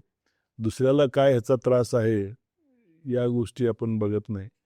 आणि दुसरं ह्या लहान मुलांमध्ये करण्यासाठी जी वातावरण निर्मिती आहे, त्याला ते शिक्षणाच्या माध्यमातून असेल, फील्डमध्ये दाखवणं असेल, आणि बदललेल्या परिस्थितीमध्ये ती उदाहरणं तर रोल मॉडेल म्हणून दाखवा. पण बदललेल्या परिस्थितीमध्ये आपण कशा प्रकारे देशाची सेवा करू शकतो, आपल्या देशाचं नाव कशामुळे वाढेल. परकीय लोक जर आले तर आपली ट्रॅफिक बघून, आपली वागण्याची पद्धत बघून आपल्याबद्दल, बरोबर. असं विनोदानं म्हटलं जाते का खरं घडलेला किस्सा आहे माहीत नाही, काही पर्यटक भारतामध्ये आले आणि सगळं भारत देश बघून गेल्यानंतर परत जाताना काही पत्रकारांनी त्यांना विचारलं की तुमचं देशाबद्दल काय मत आहे, जे काय त्यांना टिपिकल विचारायचं. ते म्हणजे बाकीचं नंतर सांगतो, पण जे महत्त्वाचे बदल ते असे आहेत. मी जेव्हा देशात आलो तेव्हा मी नास्तिक होतो आणि आता मी परत चाललोय तर आस्तिक होऊन चाललोय. ते म्हणजे असं काय, हे सगळं पसारा बघितल्यानंतर निश्चितपणानं कुठली तरी एक शक्ती आहे, ती ही चालवते. बापरे, किती बोलकं आहे उदाहरण. तर अशी प्रतिमा जर आपली परदेशात माणसाला तयार होऊ द्यायची कशाची नसेल, कशाची घाई आणि कुठं जायची घाई आहे तेच कळत. आणि परत म्हणजे दुर्दैवानं सांगतो की जी मोठी लोक आहेत, म्हणजे समजून घेणारा कळते, जी मोठी लोक आहेत, वेगवेगळ्या क्षेत्रातली मोठी लोक आहेत, त्यांनी रस्त्यावर येऊन हे सगळं अशा पद्धतीनं वागलं पाहिजे की ज्याचा प्रभाव इतरावरती पडला पाहिजे. त्यांच्या घरात, त्यांच्या वार्डात, त्यांच्या कारखाने चालवणारे असतील तर कारखान्याच्या प्रेमायसेसमध्ये किंवा जिथं कुठं जातील तिथं, तर ते मग अनुकरण तसं करणं सोपं होईल. पण ते मोठी लोक एवढी मोठी आहेत की त्यांना कुणाचंच कशाचं देणं घेणं नाही. ह्या अशा वागण्यामुळं मग तिथं काही कुणाचा, ज्याचा तुमच्या माझ्या मनावर ते प्रभाव पडू शकतो, अशा लोकांची ही जबाबदारी अधिक आहे. आणि हे खरोखरच अतिशय आवश्यक आहे. बाकीचे 4 पैसे तुम्हाला कमी मिळाले, तुमची प्रगती कमी झाली तर हरकत नाही, पण हे जे आहे ते व्यवस्थित चाललं पाहिजे आणि एकजुटीनं चाललं पाहिजे, प्रॉपर मार्गानं चाललं पाहिजे. ह्याच्यासाठी लक्ष घालावंच लागेल. ही काळाची गरज आहे आणि हे जेवढ्या लवकर होईल तेवढं देशासाठी, समाजासाठी चांगलं आहे. पे बॅक टू सोसायटी म्हणतात ना, ते तो प्रकार सगळा. आणि ज्याला ज्याला शक्य आहे त्यांनी हे करावं. तुम्ही करावं, त्यांनी करावं, यांनी करावं असं नाही. ज्याला ज्याला शक्य आहे, ज्याला ज्याला मनापासून असं वाटतं, त्या प्रत्येकाने या गोष्टीकडे लक्ष द्यावं. आणि हे सगळं करावं का वाटत नाही, तर मला वाटतं हे मस्तिष्क जे आहे ना, पुस्तक न वाचल्यामुळे कदाचित मस्तक सुधारलेलं नसावं आणि म्हणून मग हे कुणाचे असे हस्तक होत असतील. तर पुस्तकाच्या संदर्भात आम्ही जेव्हा तुम्हाला भेटायला आलो याच्या संदर्भात बोलायला, तर तुम्ही शंभू कादंबरी तुमच्याकडे होती तिथं आणि तुम्ही नेहमी वाचत असता, मला माहिती आहे. मला वाटतं की सगळी प्रशासकीय सेवा झाली, एवढं मोठं नाव आहे, संपत्ती, सगळं सगळं सगळं आहे, म्हणजे काय आता मिळवायचं राहिलं असं मला वाटत नाही माझ्या पॉईंट ऑफ व्ह्यू. आता तुम्हाला पुस्तक आणि भौतिक दृष्टीने तर नाहीच नाही. तर आता तुम्हाला पुस्तक वाचायची काय गरज, आता काय मिळवायचं राहिलंय? 2 गोष्टी आहेत. समाजामध्ये वेगवेगळ्या क्षेत्रामध्ये खूप दिग्गज मंडळी राज्यात, देशात आणि परदेशात आहेत. तर प्रत्येक गोष्टीचा अनुभव आपल्याला येईलच असं नाही. त्याच्यामुळे त्यांनी जीवन जगलेलं, त्यांना आलेले अनुभव, त्यांनी मांडलेले विचार, हे ज्यांनी असतील, देशातले असतील, बाहेरचे असतील, चांगले विचार मांडलेले असतील, चांगले अनुभव असतील, तर ते आपल्याला, समाजाला, आपल्या पिढीला उपयोगाचे आहेत. त्यामुळं निश्चितपणानं चांगलं आपण जर वाचत राहिलो कुठल्याही क्षेत्रातलं, विशेषतः सिनियर सिटीजनसाठी तर एक काळ असा येतो की जिथं त्याला कशाचंच आता धावपळ करायची, कमवायची काही गरज राहिली नसते. त्यांना बेसिकली अध्यात्मासारख्या क्षेत्रातलं जर पाया असेल तर मग डॉक्टरकडे जायची गरज कमी भासेल असं मला वाटते. कारण मानसिकपणा जर खंबीर झाला नाही तर तुम्ही बऱ्याचशा सिनियर सिटीजनना थोडंसं मन मोकळं करून जर बोललात, त्यांची व्यथा काय आहे, त्यांच्या खात्यात बॅलन्स किती आहे, त्यांचं बाकीचा सगळा व्याप किती आहे आणि ते समाधानी आहेत का व्यथेचं जीवन जगतायत, तर त्यावेळेस आपल्याला कळेल. तर तेव्हा वेगवेगळं आणि दुसरं आयुष्य कसं जगावं, कुणासाठी जगावं, कुण्या पद्धतीने जगू शकतो, हे वेगवेगळ्या माध्यमातून आपल्याला त्यांनी अनुभवलेलं जग, मोठमोठ्या लोकांचे इतिहास असतील, म्हणजे सगळ्या कला, साहित्य, म्हणजे कुठल्याही फक्त महान पुरुषांची आत्मचरित्रच नाही, अगदी उद्योजकांसाठी मोटिवेशनल वेगवेगळ्या क्षेत्रातली अतिशय चांगली पुस्तकं आहेत. आणि ते खरं ग्रंथही गुरु म्हणतात त्याप्रमाणे त्या व्यक्तिमत्वाला आकार देण्यासाठी काही नवीन विचार करायचा असेल किंवा त्यांना काय अडचणी आल्या, त्यांना काय संघर्ष करावा लागला, ते टाळून आपण मग कशा पद्धतीने पुढे जाऊ शकतो त्या त्या क्षेत्रामध्ये, अगदी डॉक्टर APJ अब्दुल कलामांसारखी. तर ते चांगले मित्र असले पाहिजेत, चांगले गुरु असले पाहिजेत आणि ही चांगली पुस्तकं वाचण्याची सवय. आणि नुसतं पुस्तकं वाचण्याचंच नाही, परत मी म्हणतो की सुखी, समाधानी, यशस्वी जीवन जगण्यासाठी माणसाच्या दैनंदिन जीवनामध्ये जे काही 24 तासाचं तुमचं असेल, सप्ताहाचं तुम्ही कॅलेंडर बनवलं असेल, महिन्याचं असेल, कला, क्रीडा, साहित्य या सगळ्या गोष्टीचा समावेश असला तरच त्यांनी खरं संपूर्ण आयुष्य खऱ्या अर्थाने जगलं असं म्हणता येईल. नाहीतर एकाच मार्गानं रुटीन पद्धतीनं आयुष्य जगणारे, दुसऱ्या गोष्टीत बिलकुलच रस नाही घेणारी मंडळी मोठ्या संख्येनं आहेत. कुणाचं कुणा वाचून अडत नाही, पण ते खऱ्या अर्थानं ते जीवनाचा उपभोग घेतला किंवा त्यांनी ते जीवन जगलं असं वाटत नाही. तेव्हा आणि दुसरं मी म्हणजे फार मोठा आहे, असामान्य आहे, बाकी सगळे सामान्य आहेत, मूर्ख आहेत, ही जी माणसाची चुकीची धारणा आहे ही बदलली पाहिजे. प्रत्येकामध्ये चांगली गोष्टी आहेत, प्रत्येकजण त्याच्या दृष्टीने तो असामान्यच आहे. तेव्हा थोडंसं इतरांकडे काय चांगलं आहे ते ते आपण घेतलं पाहिजे. आपल्याकडे जे काही चांगलं आहे असं आपल्याला वाटतं ते दिलं पाहिजे. तर ते हे देवाणघेवाण, वैचारिक देवाणघेवाणासाठी ग्रंथासारखं, पुस्तकासारखं दुसरं माध्यम सध्या तरी उपलब्ध नाही. कारण एक काळ असा होता चित्रपटाच्या, नाटकाच्या माध्यमातून काही चांगल्या गोष्टी यायच्या, पण आता आजकालच्या पिढीची अभिरुची बघून कशा पद्धतीनं आज सादरीकरण होतंय, तेव्हा या सगळ्या गोष्टीपेक्षा पुस्तकाचं आणखी वरचं स्थान आहे. तर अशी साहित्य संमेलने, अशी साहित्यिक चर्चा, अशी वैचारिक चर्चा गल्लोगल्लीत, घरोघरी, कॉलनीमध्ये, अपार्टमेंटमध्ये सुद्धा व्हायला पाहिजे आणि वाचन संस्कृती वाढली पाहिजे. त्या क्षेत्रासाठी आपल्या राज्यात मोठ्या प्रमाणावर काम होते. एक मनाला सुखाव देणारी किंवा समाधान देणारी बाब आहे. आपण पुस्तक वाचणारी एक पिढी, म्हणजे जी संपूर्णतः कशी पुस्तकं वाचणारी आणि एक आता मोबाईलमधून वाचणारी, तर ह्या दोन्हीमध्ये काय जास्त मनाला भावतं? म्हणजे मोबाईलमधून वाचणं, तिथंही तोच लेख आहे, तोच कंटेंट आहे आणि पुस्तकातही तोच आहे. त्याच्यातून पुस्तक वाचत असताना तुम्हाला वाचनाची आवड असेल तर डिस्ट्रॅक्शन कमी आहे. हो. पण याच्यामध्ये अगदी लिमिटेड आहे, किती वेळ त्याच्यावरती बसावं ते साधनं आहेत. पुन्हा बाकीचे डिस्ट्रॅक्शन एवढे आहेत की अगदी कुठली एखादी क्लिप जरी तुम्ही मोटिवेशनल स्पीकरची ऐकायची म्हणलं तर 5-10 ॲडमध्ये येतात. पण हे सगळं करत असताना परत ते समतोल हा अतिशय महत्वाचा आहे. आणि उपलब्ध मार्केटमध्ये सगळं आहे. तुम्हाला काय पाहिजे, या तंत्रज्ञानाच्या ह्याच्यामध्ये सगळ्या विषयावरची, जी लहान मुलांना, टीनेजर्सना नको आहेत त्या गोष्टी सगळ्या उपलब्ध आहेत. परंतु कुठल्या गोष्टी घ्यायच्या हे जर नियंत्रण आपण ठेवलं तर मग त्या त्या क्षेत्रातलं उलट त्याचा फायदा आहे की त्या त्या क्षेत्रातल्या दिग्गज व्यक्ती, त्या त्या क्षेत्रातले त्यांचे अनुभव ते तुम्हाला सहज उपलब्ध होऊ शकतात. म्हणजे त्या मानाने जो खर्च करावा लागला असता फिरून करून पुस्तकं घेऊन, इथं सहज तुम्हाला विनामूल्य, कमी ह्याच्यामध्ये, कमी कष्टामध्ये, कमी आर्थिक भार सोसून सगळ्या गोष्टी उपलब्ध आहेत. दोघांचे काही प्लस आहेत, काही मायनस आहेत. आपण काय वेचायचं हे आपल्यावरती आहे.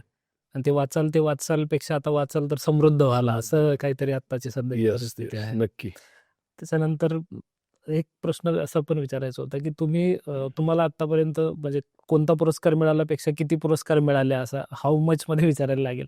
100पेक्षा अधिक पुरस्कार तुम्हाला स्वतःला मिळाले आणि आपणही शांतिदूत परिवाराच्या माध्यमातून लोकांना पुरस्कार हजारो लोकांना दिले तर पुरस्कार. पुरस्कार देतानाची भूमिका काय असते आणि मिळाल्यावरची भूमिका किंवा समाधान काय असतं ह्या? मिळाल्यावरची भूमिका एक व्यक्ती म्हणून, एक माणूस म्हणून अतिशय समाधान वाटते. त्याच्याबरोबर आणखी काही करण्यासाठी प्रेरणा जबाबदारी वाढली मिळते, असं. जबाबदारी वाढली असं वाटते. आणि प्रत्येकानं समाजातला चांगुलपणा टिकवायचा म्हणलं तर जसं आपण वृक्ष लावतो आणि त्याचं काळजी घेतो, निगा राखतो, तसंच चांगले विचार निर्माण करण्यासाठी जर काही संस्था धडपडत असतील, व्यक्ती धडपडत असतील आणि ते तुमच्या नजरेसमोर असतील, तुम्हालाही आम्ही पुरस्कार केले तर तुमच्यातही काही चांगलं पाहूनच केलेलं आहे. तेव्हा सांगण्याचा विचार असा आहे की विनोदाचा भाग किंवा थोडंसं लायटर मोडमधलं सोडलं तर ज्या चांगल्या गोष्टी आहेत त्याचं संवर्धन करणं गरजेचं आहे. मग समाजात अशाही विदारक परिस्थितीमध्ये आजही आपण पाहतो की काही लोक पुरस्काराची अपेक्षा न ठेवता कुठले तरी एक त्यांची मनाची लगन असते, आवड असते किंवा एक त्यांची वृत्ती तशी असते त्यांना मिळालेल्या संस्कारातून आणि ते दुसऱ्यासाठी झटतात. हा शब्द अतिशय महत्त्वाचा आहे. हे सेवा करणारी लोक शेकडोनी मी बघितलेत. घरची आर्थिक परिस्थिती फार सुबत्ता आहे, फार श्रीमंत आहेत असं नाही, मनानं श्रीमंत आहेत ते लोक. स्वतःच्या एका भाकरीतली अर्धी भाकर दुसऱ्याला देणारा. अगदी तुम्ही जंगली महाराज रोडवरती किंवा एफसी रोडवर एक वेगळ्या वर्गातल्या लोकात बघितलं तर ते सुद्धा लोक शेअर करतात. कुत्रा गाय आली तर ते स्वतःच्या ताटातलं ते देतात. ही जी देण्याची वृत्ती आहे, ही देण्याची वृत्ती वाढवण्यासाठी मग वेळ देणार असतील, अनुभव देणार असतील, चांगुलपणा देणार असतील, मार्गदर्शन देणार असतील, वैयक्तिक काय श्रमाचा वापर करून काही करणार असतील तर देणारे जिथे जिथे तुम्हाला दिसतील तर ते त्याचं दखल तुम्ही घेऊन त्याच्या कार्याचं जर रेकग्निशन केलं तर तो अधिक जोमानं दुसऱ्याला देईल. तिसऱ्या माणसाला वाटेल की यांनी दिल्यामुळं यांना समाज ओळखतोय. तर हे अशा देणाऱ्या लोकांची समाजातली संख्या वाढावी, दुसऱ्यांची काळजी घेणाऱ्याची संख्या वाढावी. म्हणून मी म्हणलं माणुसकी आणि संवेदना जपणारी विचारसरणी जर अस्तित्वात आली तर ते संपूर्ण मानव जातीला, आपल्या समाजाला आनंदी वातावरणात आपला इथला जो काही विसा आहे तो मुदत संपेपर्यंत सुसह्य होईल जगणे. आणि जर बेफाम पद्धतीने वागलो, हे जग फक्त माझ्यासाठीच आहे, माझ्यापुरतंच आहे, तर निश्चितपणाने त्याचा त्रास सगळ्याला होणार आहे. तेव्हा ही अशा चांगले कामं करणारी संस्था असतील, व्यक्ती असतील, याचे आणि मोठ्या प्रमाणावर काही हे सोडले थोडेसे अपवाद तर मोठ्या संख्येनं चांगल्या लोकांच्या कार्याचं दखल घेणाऱ्या चांगल्या संस्था आहेत आणि चांगल्या पद्धतीनं केलं जातं. परंतु थोडं जाणीवपूर्वक आणि नुसतं पुरस्कार देऊन नाही, त्या करणाऱ्या कामात काही अडचणी आली तर त्याच्याही पाठीशी उभा राहिलं पाहिजे. कारण ही मी सांगितल्याप्रमाणे आत्ता काल कोल्हापूरच्या कार्यक्रमात बघितलं, एकाने आईला कॅन्सर काहीतरी झाला होता, तर त्याच्यातून आलेल्या अनुभवातून त्याने आता कॅन्सर होऊ नये किंवा झाला तर कसं करावं यासाठी स्वतःची सगळी प्रॉपर्टी विकून ते आता त्या कामाला प्राधान्य देत आहेत. पुन्हा एक जण वृद्धांची सध्याची परिस्थिती बघून वृद्धाश्रमाची स्थापना केली, आनंदी शाळा, वृद्धशाळा असं काही. तर मुलांना आजोबांचं, ज्या मुलांना आता आजोबा नाहीत त्यांना त्यांचा सहवास घडावा म्हणून ते आयोजन करतात. आणि वृद्धाश्रमाचा विषय निघाला, मी खात्यात असतानापासून मोठ्या संख्येनं वेगवेगळ्या सणाच्या, वाराच्या, आनंदाच्या, उत्सवाच्या वेळेला आपले सगळं शासकीय अगदी 26 जानेवारी 15 ऑगस्टला शासकीय कार्यक्रम झाल्यावर मिळेल तसा वेळ देऊन जेव्हा वृद्धाश्रमात जातो आणि जाताना आपण काही रिकाम्या हाताने जात नाही, तर काही जरी घेऊन गेलं तरी तिथल्या वृद्धाश्रमाचे राहणाऱ्या मंडळींचं बघितलं, तुम्ही काय शाली आणलेत, कपडे आणलेत, मिठाई आणले, बुके आणले, याच्यात त्यांना कवडीचा इंटरेस्ट नसतो. उलट 5-10 मिनिट, 15 मिनिट, अर्धा तास तुम्ही त्यांच्याजवळ बसून त्यांच्याशी बोललात तर ती भूक त्यांची मोठी आहे ती जाणवते. तर हे तर आपण प्रत्येकजण करू शकतो. कारण तुम्ही तिथे गेलात तर ते तुम्हाला त्यांच्या मुलाच्या रूपात, मुलीच्या रूपात तुम्हाला पाहतात. तुम्ही काय आणलं ह्याच्यात खरोखरच काही इंटरेस्ट नाही. 2-5 लोक असतील काही आवडीनं त्याच्याकडे बघणार, 2 शब्दांची भूक आहे. तर ही भूक भागवण्याचं तर काम एक निश्चित करू शकतो. जिवंत माणूस, संवेदनशील म्हणून माणूस कित्येक जण करू करू शकतो. शकतात. त्याला काही खर्च नाही. म्हणजे देव भुकेला भक्तीचा पावणा म्हणतात तसं माणूस हा प्रेमाचा भुकेला आहे त्यामध्ये. आणि म्हणून मी सुरुवातीला म्हणलं की अन्न, वस्त्र, निवाऱ्यावर अजून काही काही अलिखित गोष्टी आहेत की त्याची, जसं कारागृहाचा विषय निघाल्यावर मी सांगितलं की मध्ये त्यांना कशा कशाची गरज आहे, तसं हे इतर ठिकाणी बाहेर राहणाऱ्या लोकांना काही छोट्या छोट्या गोष्टी, प्रत्येक गोष्टीत पैसा लागतोच असं नाही. तुम्ही जिथं जाता तिथं सगळे लोक सत्कार करतात, कौतुक करतात. आमच्यासारख्यांनाही खूप हेवा वाटतो तुमचा. आम्ही सतत कौतुक करत असतो. आम्हाला कुणी जर 2 शब्द चांगले म्हणले की आम्हाला थोडंसं काहीतरी स्पेशल फील व्हायला लागतं. तुम्ही तो मनुष्य स्वभाव आहे आणि तुम्ही चुकीचा एवढं नाही. कौतुक कसं पचवता? आम्हाला आश्चर्य वाटतं की हे पचवायचं आणि जमिनीवर पाय ठेवायचे. तर त्याचं परत मी सांगितल्यासारखं आपली श्रद्धा आहे, कुणीतरी करून घेतं. करून घेतो आपण. त्याच्यामुळं आपण नुसते हमाल आहोत ही भूमिका जर केली की हमालाचे पाय जमिनीवर जातात. त्या धान्याचा हमाल, मी तो हमाल. आणि एवढं सगळं तुमचं जनसंपर्क आहे, तुमचं प्रभुत्व आहे, प्रशासकीय सेवेचा अनुभव आहे. कुठल्या राजकीय पक्षाची कधी ऑफर आली, कुणी म्हणलं आमच्याकडे या, असं कधी झालंय का? आता किंवा तुम्हाला जावं वाटलं? या विषयावरती कधी म्हणजे जवळच्या लोकांशी मोकळं बोललोय मी, पण आता आज आपल्या माध्यमातून पहिल्यांदा बोलतोय. मला राजकारणाची आवड पूर्वीपासून आहे. म्हणजे आता विषय निघाला म्हणून सांगतो, 1ली-2रीला असताना सुद्धा शाळेच्या जवळ पक्षांची प्रचार कार्यालय असायची आणि त्याच्यात इंटरेस्ट, तो माईकवर बोलायची हौस. अच्छा, अच्छा. हां. अनाउन्सिंग वगैरे. प्रत्येक 2-3च पक्ष होते तेव्हा, काँग्रेस, शेतकरी कामगार पक्ष, जनसंघ. सांग. आणि तिथल्या नेते मंडळींची मुलंही वर्गात बरोबर असायची, पुढे मागे किंवा बरोबर. त्याच्यामुळं तिथं ॲक्सेस आम्हाला होता. हं. तर विनोदाचा भाग बघा, पहिलं एका पक्षाच्या कार्यालयात जायचं, तिथल्या उमेदवाराचं नाव, त्याचं चिन्ह माईक हातात घेऊन अनाऊन्स करायचं. तिथला कार्यक्रम झाला की दुसऱ्याच्या पक्षाच्या, तिसऱ्याच्या पक्षाच्या कार्यालयात जाऊन बोलायचं. पण त्याच्यापेक्षाही ज्या घडामोडी घडतायत, जी रोल मॉडेल्स मी सांगितले तालुक्यातली, जिल्ह्यातली किंवा राज्यातली असतील, तर ती आवड आहे. ते क्षेत्र काही म्हणजे कमी महत्त्वाचं आहे आणि सगळं वेगळंच चालू आहे असं नाही. तिथं कितीतरी शेकडोनी चांगली उदाहरणं आहेत. परंतु घरची परिस्थिती म्हणे किंवा सामाजिक परिस्थिती किंवा पारंपरिक काही त्या क्षेत्रातलं आपलं नसल्यामुळं, पण नंतरच्या काळामध्ये असा योग आला होता की 2000मध्येच मला विधान परिषदेवर अगदी 100% गॅरंटी मिळाली. ती फक्त माझं काम 4 ओळीचा राजीनामा देणं आणि मी MLC झालो असतो. वाह! हे 2000ची गोष्ट आहे. ते त्यावेळेस आपण ॲक्सेप्ट केलं नाही आणि रिटायरमेंट व्हायच्या अगोदर 2 राष्ट्रीय पक्षांची ऑफर लोकसभेसाठी आली होती. परंतु ते क्षेत्र आपलं नाही.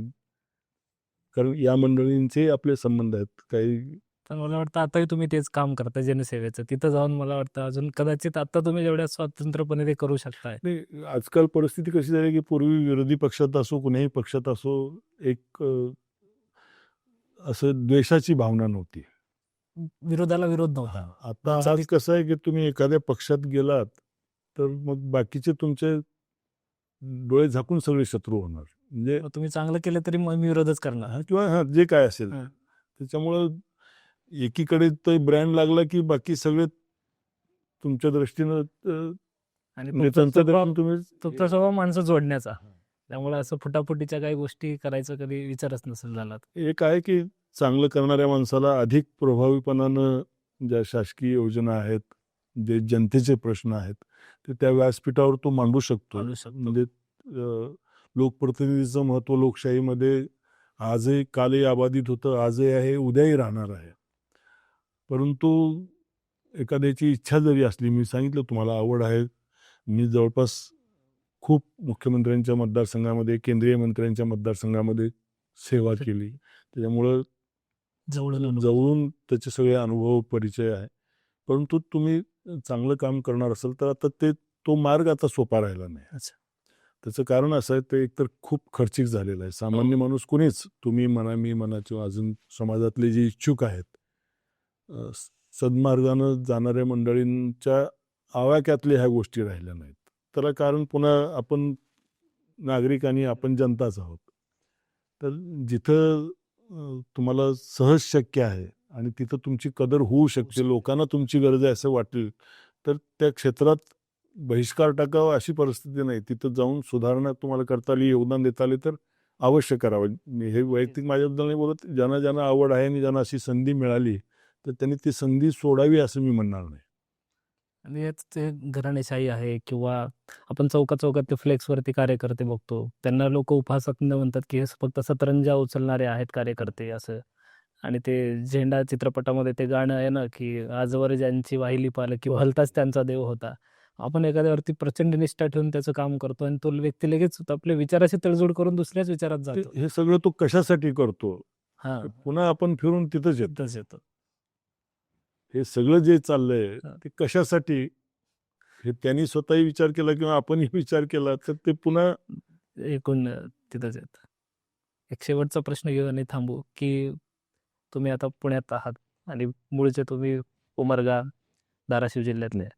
कुठं राहायला जास्त आवडतं, उमरगा की पुणे? तसं खरं सांगायचं म्हटलं तर मला ग्रामीण भागामध्ये मातीशी नातं असणारं आणि अजूनही कमर्शियल संबंध असणारी मंडळी ग्रामीण भागातले आपले मित्र असतील, नातेवाईक असतील, ते आहे. परंतु त्याचबरोबर इथं जे काही सुविधा आहेत बाकीच्या गोष्टी त्याच्यामुळं, आणि सध्या तर सुरुवातीलाच मी सांगितल्याप्रमाणे मीटर गेजप्रमाणे मी खरोखरच काही दिवस तिकडं राहतो, काही दिवस इकडं राहतो, म्हणजे दोन्हीचाही आस्वाद घेतो. म्हणतो ना, शहराची झाली न्यारीची तरा, त्याच्यापेक्षा गड्या आपलं गाव लय बरा. गावभर पण समाधान गावाकडेच आहे शेवटी. निश्चित. चालेल सर. आणि निसर्गाशी अधिक जवळून तुम्हाला तिथं आपण राहू शकता. म्हणता येतं. चालेल सर, धन्यवाद. विचार खूप खूप धन्यवाद. पुन्हा एकदा आपल्या विचार परिषदेच्या माध्यमातून या चांगल्या कार्यक्रमासाठी खूप खूप शुभेच्छा. आणि वेगवेगळ्या स्तरातील मान्यवरांना आपण इथे बोलवणार आहात. त्यांचे विचार समाजापर्यंत जातील आणि समाजातल्याही लोकांनी 100% कुणाचे विचार एकमेकाशी जुळणार नाहीत, परंतु ज्या व्यक्तीला इथं बोलवलं जाईल आणि त्यांनी मांडलेले विचार असतील तर त्याच्यातलं जे तुम्हाला चांगलं वाटेल, जे समाजाला चांगलं वाटेल ते घेण्यासाठी प्रयत्न करूया. म्हणजे या विचार परिषदेनं उभा केलेल्या या वैचारिक आंदोलनाला आपण खऱ्या अर्थानं पाठिंबा दिल्यासारखं होईल. आपल्या सगळ्यांचे प्रयत्न चांगला समाज व्यवस्थेसाठी, चांगल्या राज्याच्या विकासासाठी, चांगल्या देशाच्या विकासासाठी, नावलौकिकीसाठी व्हावा, यासाठी हा प्रयत्न आहे. याच्यातून काही आर्थिक फायदा व्हावा हा तानाजीरावचा आणि प्रदीपजींचा उद्देश नाही. एका सामाजिक बांधिलकीच्या जाणीवेतून हा धाडसी प्रयोग ते करतायत. तर त्याला जे काही त्यांच्या अपेक्षेनुसार आपल्याकडून साथ मिळाली पाहिजे आणि सहकार्य मिळालं पाहिजे ते सर्व रसिकांनी त्यांना द्यावं, त्यांच्यावर प्रेम करणाऱ्यांनी द्यावं. पुन्हा एकदा आपलं खूप खूप अभिनंदन आणि खूप खूप शुभेच्छा. नमस्कार.